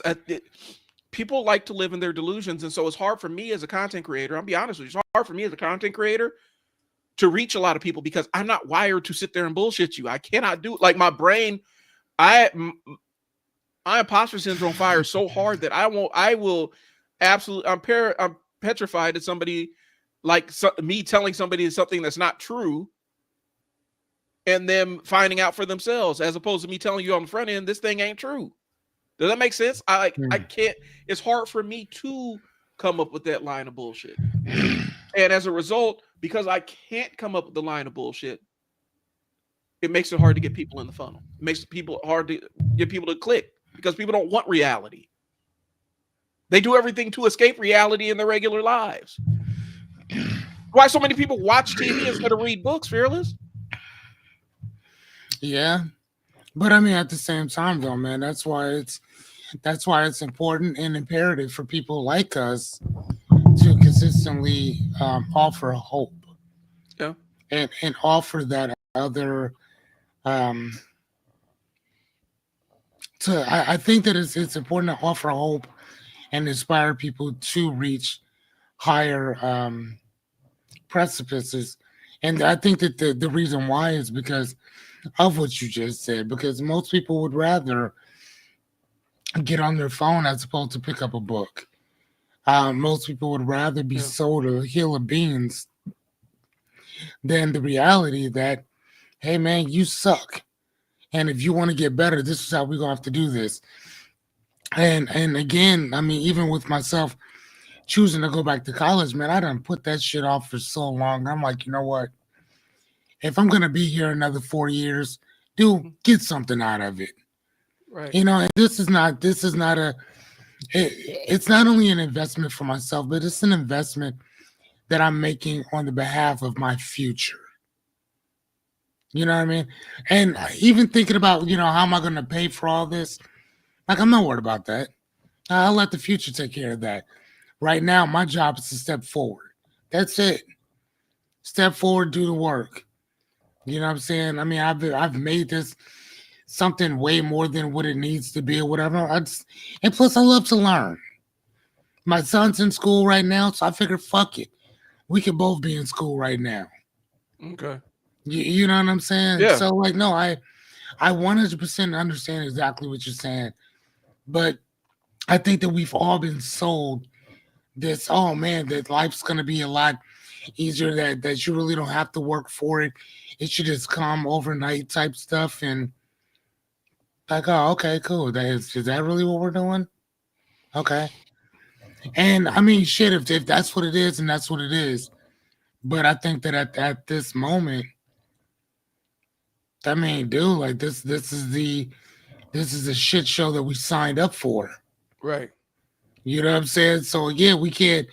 I mean, yeah, we can sit there and talk shit about it, but then at the same time, I'm gonna ask you, what are you gonna do about it?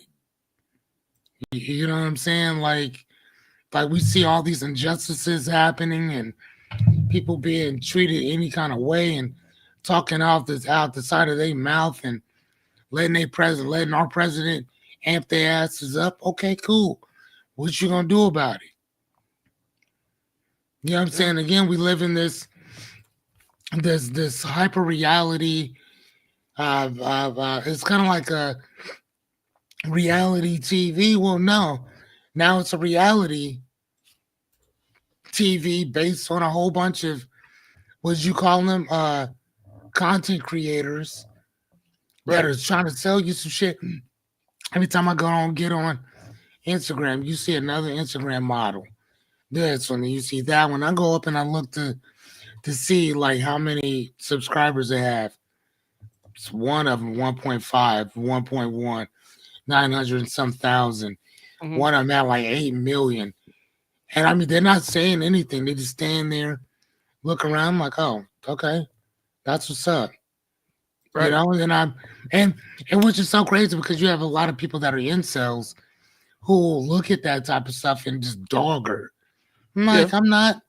Yeah, hey, you're wonderful to look at. Here's the thing: I don't know if you're real or not because AI done made it so abundantly clear that most of y'all don't even exist. So I'm gonna go ahead and go find go find me some astronomy to look up. Go find me some Dr. Neil deGrasse Tyson to listen to, or Dr. Roy, what's his name? Casagranda, I I think. don't know. Oh my god, he is one of my favorite he is literally one of my favorite historians in general. I love that guy. Um I love listening to him. So again, it's a choice. Right. You know what I'm saying? Like you can tap into this shit, but unlike the Matrix, you know you're in it. We know that we're in it. We know we're being fucked with. So if you continue on this road, that's on you. You Yeah. can't blame anybody else for presenting you this Plato's cave type situation. You know that you're in the cave. Take your get up, unattach yourself, and go outside a little bit. Yeah.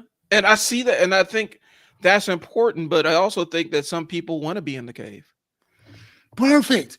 Again, you got to remember, with Plato in the Cave. The book that I'm talking about is The Republic, uh, by Plato, Mhm. and he was talking about this guy named Glucon, who who eventually makes himself aware.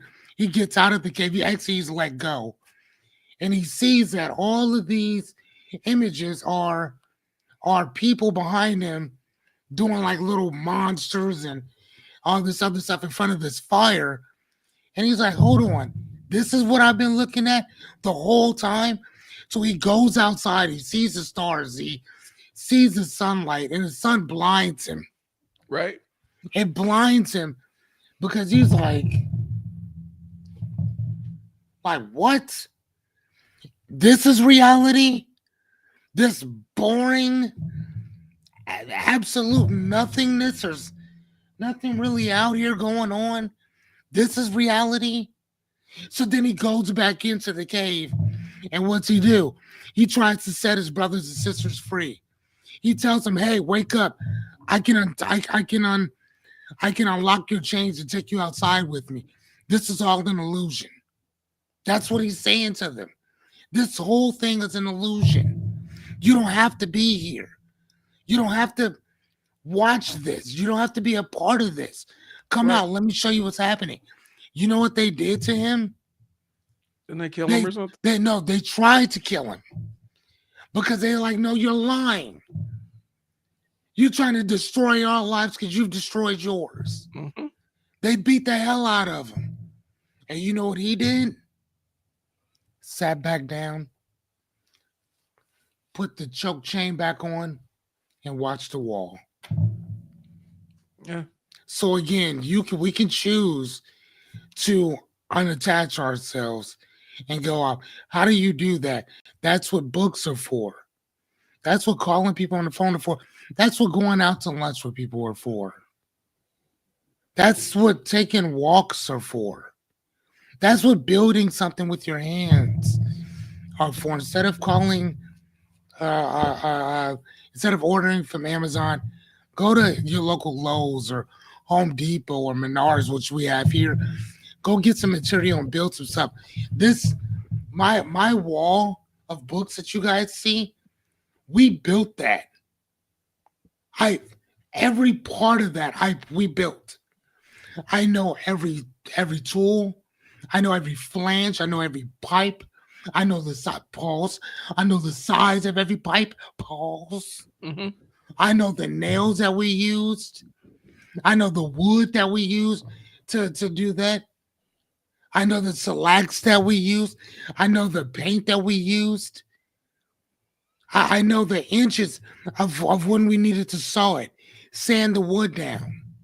Hmm. There's nothing about this thing that I don't know because I participated in building it. My desk, look, I don't know if this thing is hardwood. My desk, I think, was like $800. I think no, maybe 4 or 5. It's between 4 and 8, somewhere around there. But I think it's like is this 8 foot? I don't know. Anyway, it's a really nice desk, and we put the pipes on the bottom of it, stood it up. We got flanges at the bottom to make sure that it doesn't go anywhere. But again, my desk, I could take this thing anywhere, but it's mine. This thing's Right. heavy as hell. It was built from my hands. Even if you look up at my lights that I have, the shelf that I have above me, we built that too. The lights that I have, I had to go to Menards, but I had to think about what I needed, bought what I needed, drilled them up, and then I'm cool. So again, but that's part of unplugging yourself out of the matrix. Yeah. That's what we're talking about. I met Brian in real life. Right. Like Brian and I have actually stood face to face and talked on a multitude of different topics. I know what type of car the man drives. I've seen it. Yep. We met at my bookstore. So not online, an actual mom and pop brick and mortar place. So again, when we talk about which with what you were talking about, my guy, this is what we're discussing Mhm. about unplugging yourself, getting out and making it happen. Well, and also not believing somebody just because they're confident in what they're telling you. Not at all. Like, was it the watermelon diet guy? Damn near put himself in the hospital, and he had a bunch of people following what he was doing. He's like, I'm gonna just eat watermelons. I don't know what that is. I don't. You can tell me. I'm good though, but you can tell me about it. What happened? He decided that's all he was going to eat was watermelons. Like that was his entire diet.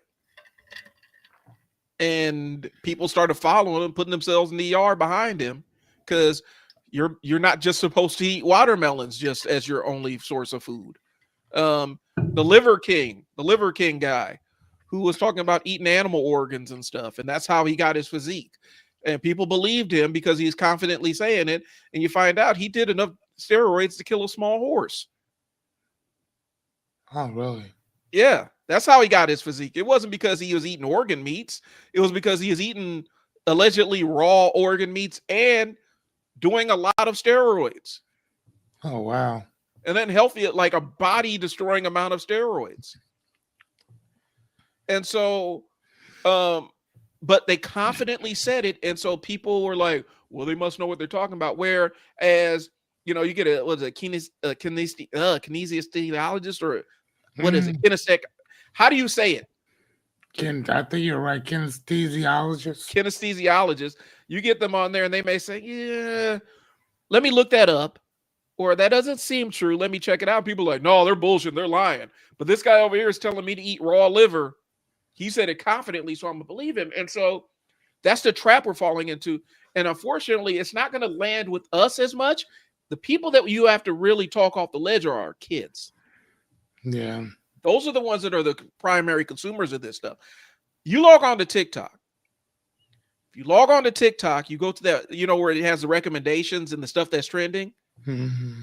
Every single time I go to there is lies. Every time I go to there, it's something that's a complete and utter lie. I could open it right now and go to the For You section on TikTok, and it's going to be some shit that is not true. Something that's made up from somebody. And it's trending on there. Right. I've had to talk my son off the ledge for buying into something some fool said on TikTok. It's like, man, don't buy into it. Avengers Doomsday official trailer. I don't think that's out right now.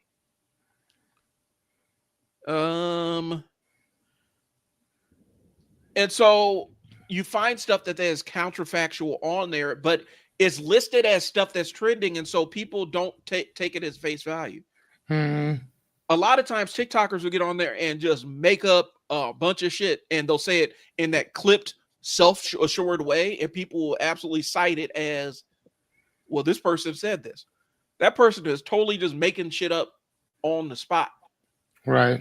Like, okay, so let's get into a little bit more hip hop ish kind of stuff. Have you seen the Jaguar Wright interviews? Have you ever seen Jaguar Wright? Yeah, I have. She sounds very confident in what she's saying. She sounds Ain't 100% she being sure. sued? Yes, she's being All sued. that lying shit she be doing. She's being sued. She is schizophrenic and off of her meds. So she absolutely believes a lot of the stuff she says. But you're telling me that Jaguar Wright was in the room, and every single time she was in the room of all these movers and shakers in hip hop and R&B, she was always in the room every time. Yeah. Everybody. Where they said, we got to invite Jaguar Wright to this because otherwise this opinion is going to jump off. Y'all believe, and people were running with what she was saying, and it was absolute fabrications. A lot of it, like she had the axe to grind with Mary J. Blige, she had axe to grind with Erykah Badu, she had axe to grind with Jill Scott, all for different reasons. All Which of them crazy. Like, why would you pertaining to why would you have a beef with the beautiful Erykah Badu?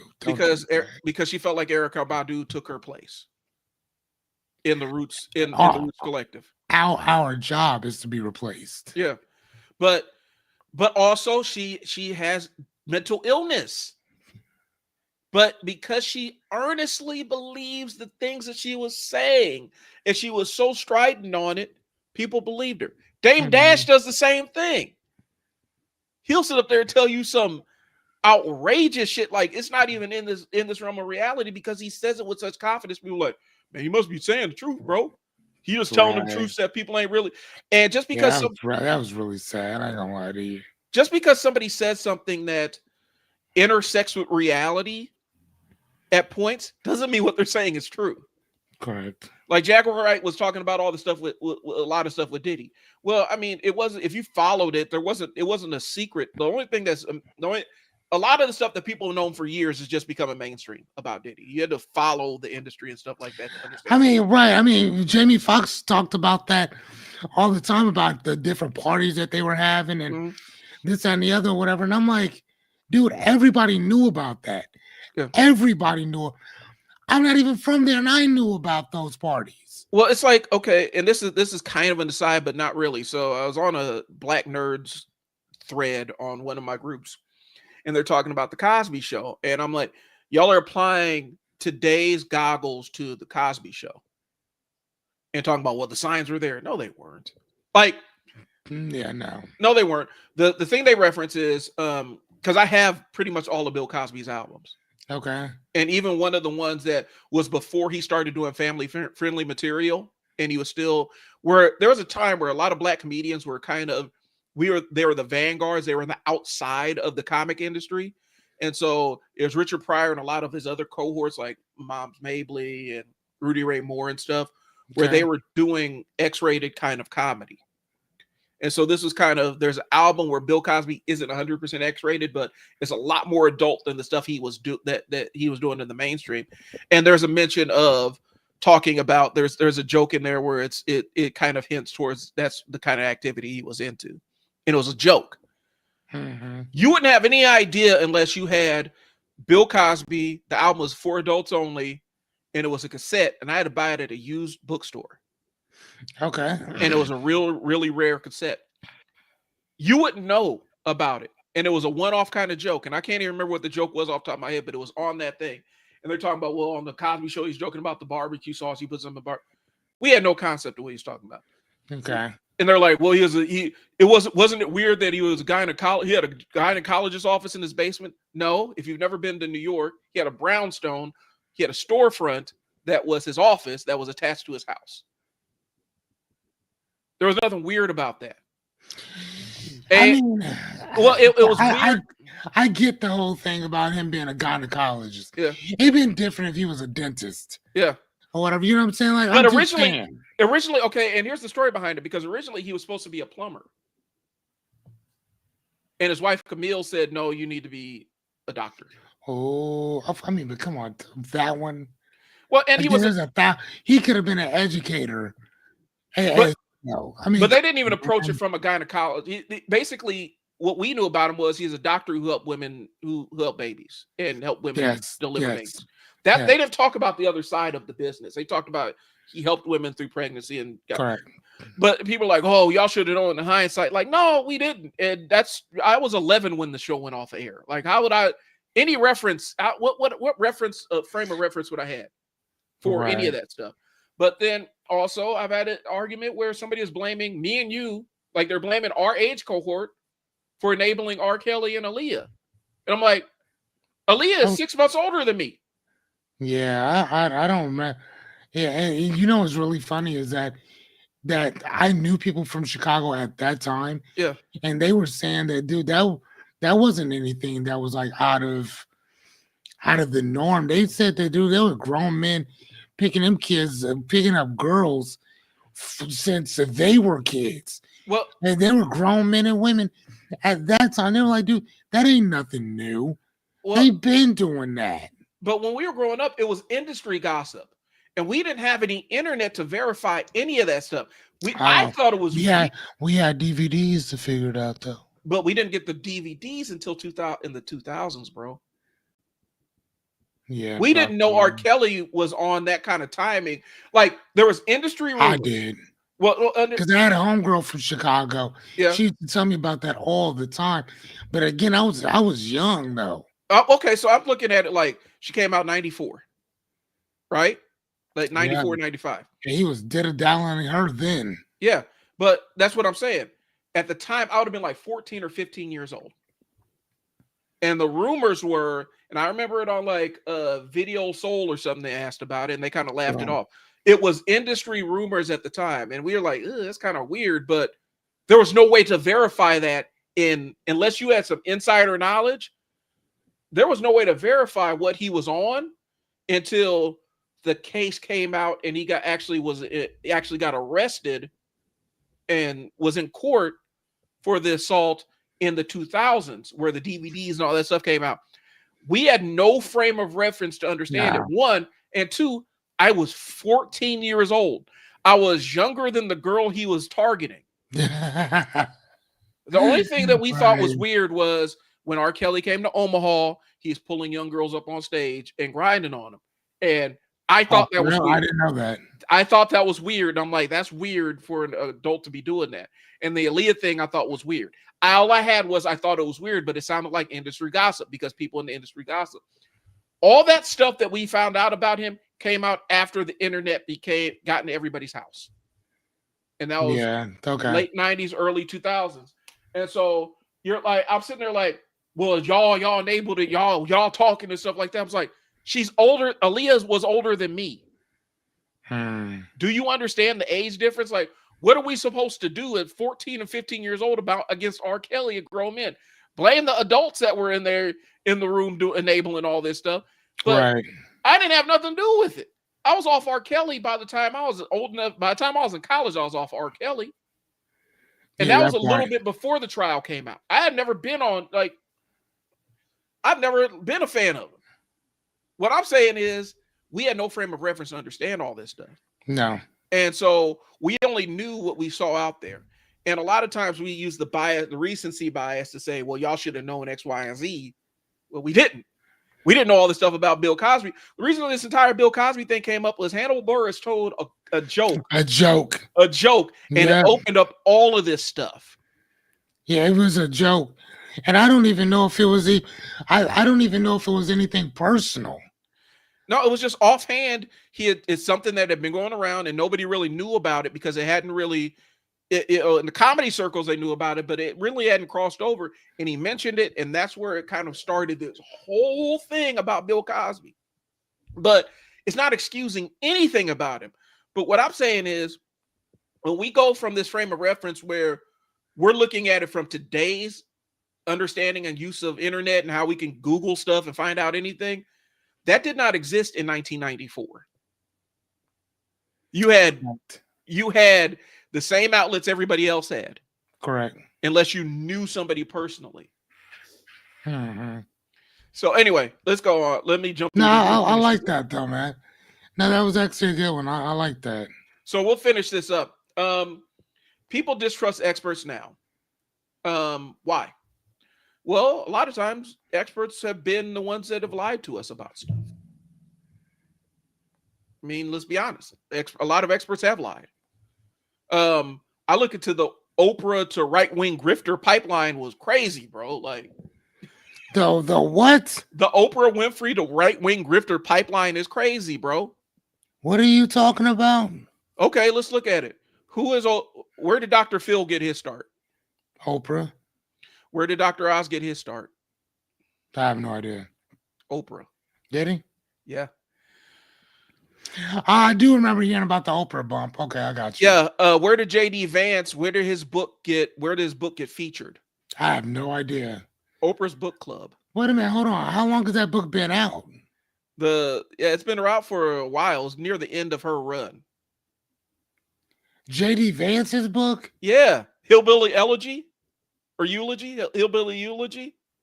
That book's been out that long. Yeah. Are you sure? You might want to look that up, man. Look it up. I'm pretty sure. Hillbilly, not Eulogy, Elegy. Let me see. When did it release date? Not the movie. Book.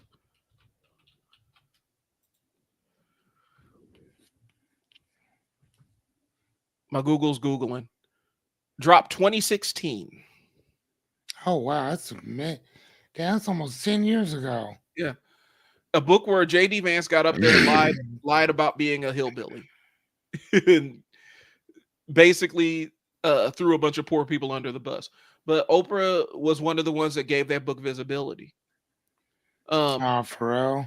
and so I'm not blaming her, but there was a pipeline there because Oprah was kind of seen as the hallmark of trust. If she's on, and my mom was into it. If it was on Oprah, she trusted Oprah. She trusted whoever showed up on that show. Right.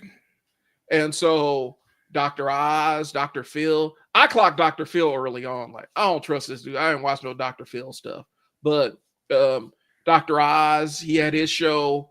He's up there saying, this new thing is going to change the game and all this other stuff. You find out he owns a supplement company. And so all the supplements he was talking about that were game changers are things that he was hyping up on his show.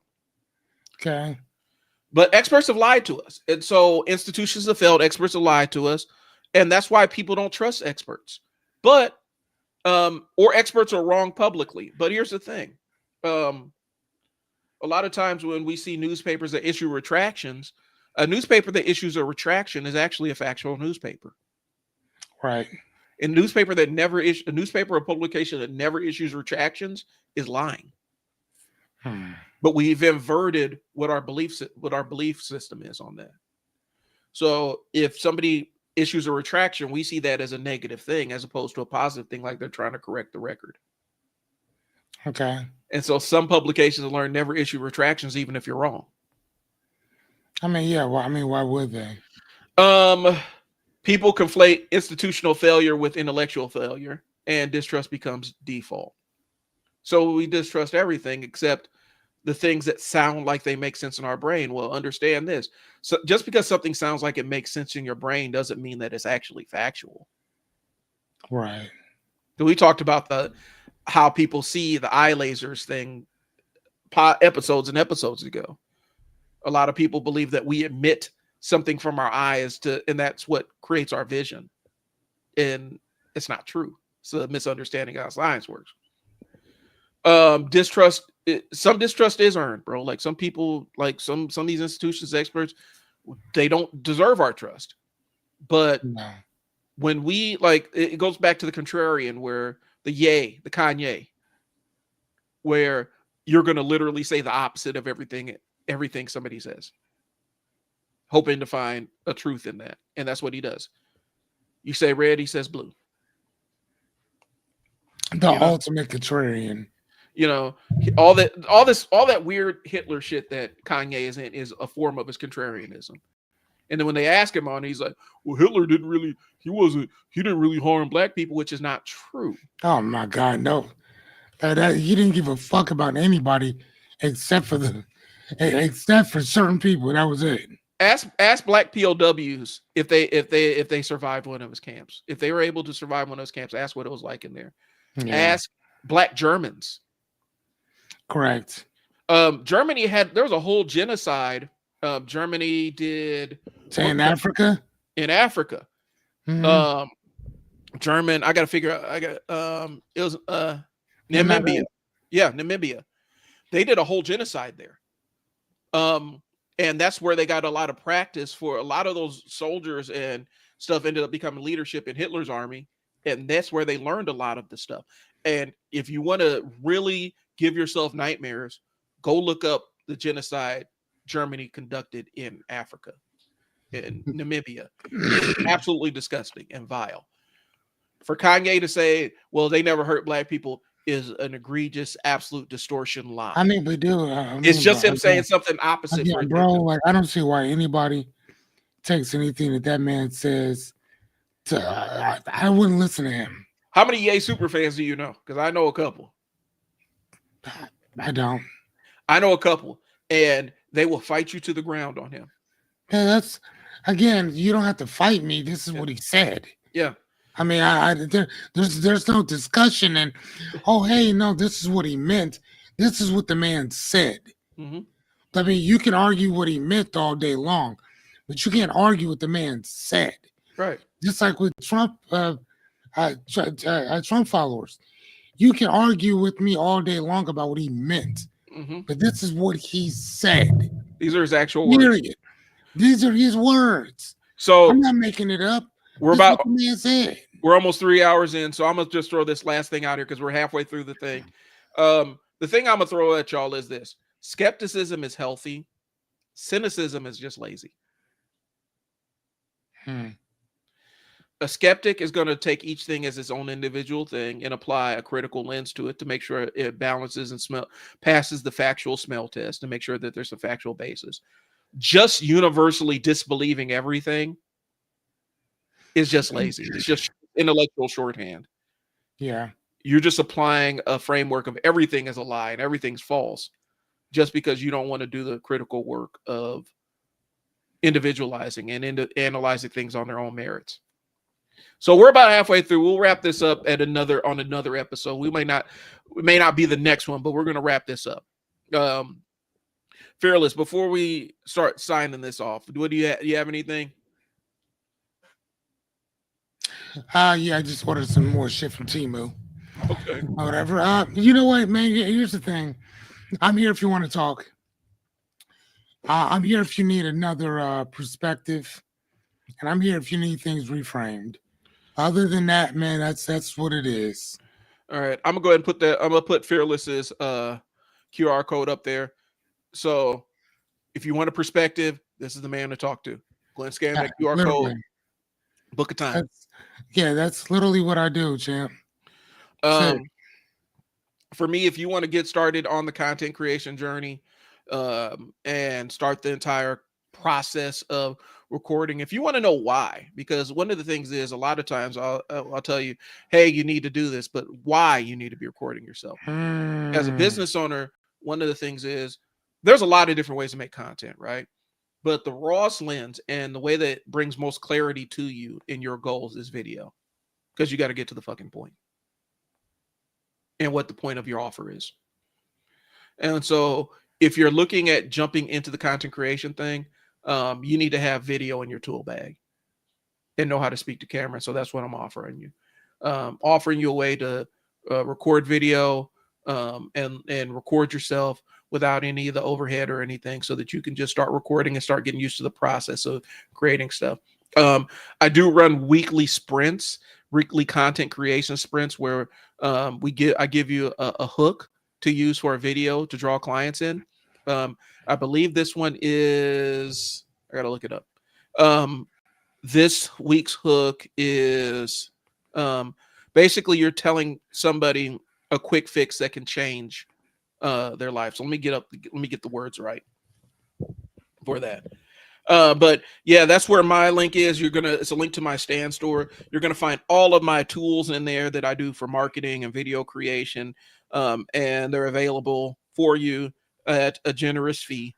I have a toolkit in there that has all my best AI prompts so that you can make AI into your personal assistant and get some stuff done and create content. So today, this week's prompt is the simplest way to fix this today.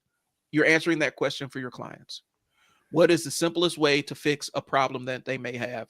And then they can get answers today, not next week, not next month, today. Okay. So create a video that addresses that, post it on your socials, tag me in it. Yeah, I love that. So that's what we got, y'all. I got a bunch of new sound effects I even uploaded that I didn't get a chance to use. Like, I was on it this week, bro. For what? I got sound effects that I've uploaded. Like, I wanted to roll them out this week. Where'd you get them from? Downloaded them off the internet.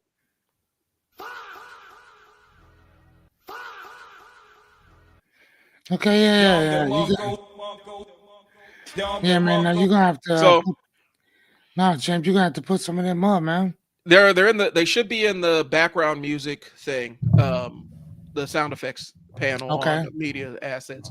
Anyway, y'all, that's what we got. I do appreciate y'all. Thanks for tuning in. Me and Fearless will get up with you guys next week. Talk to y'all later. Peace.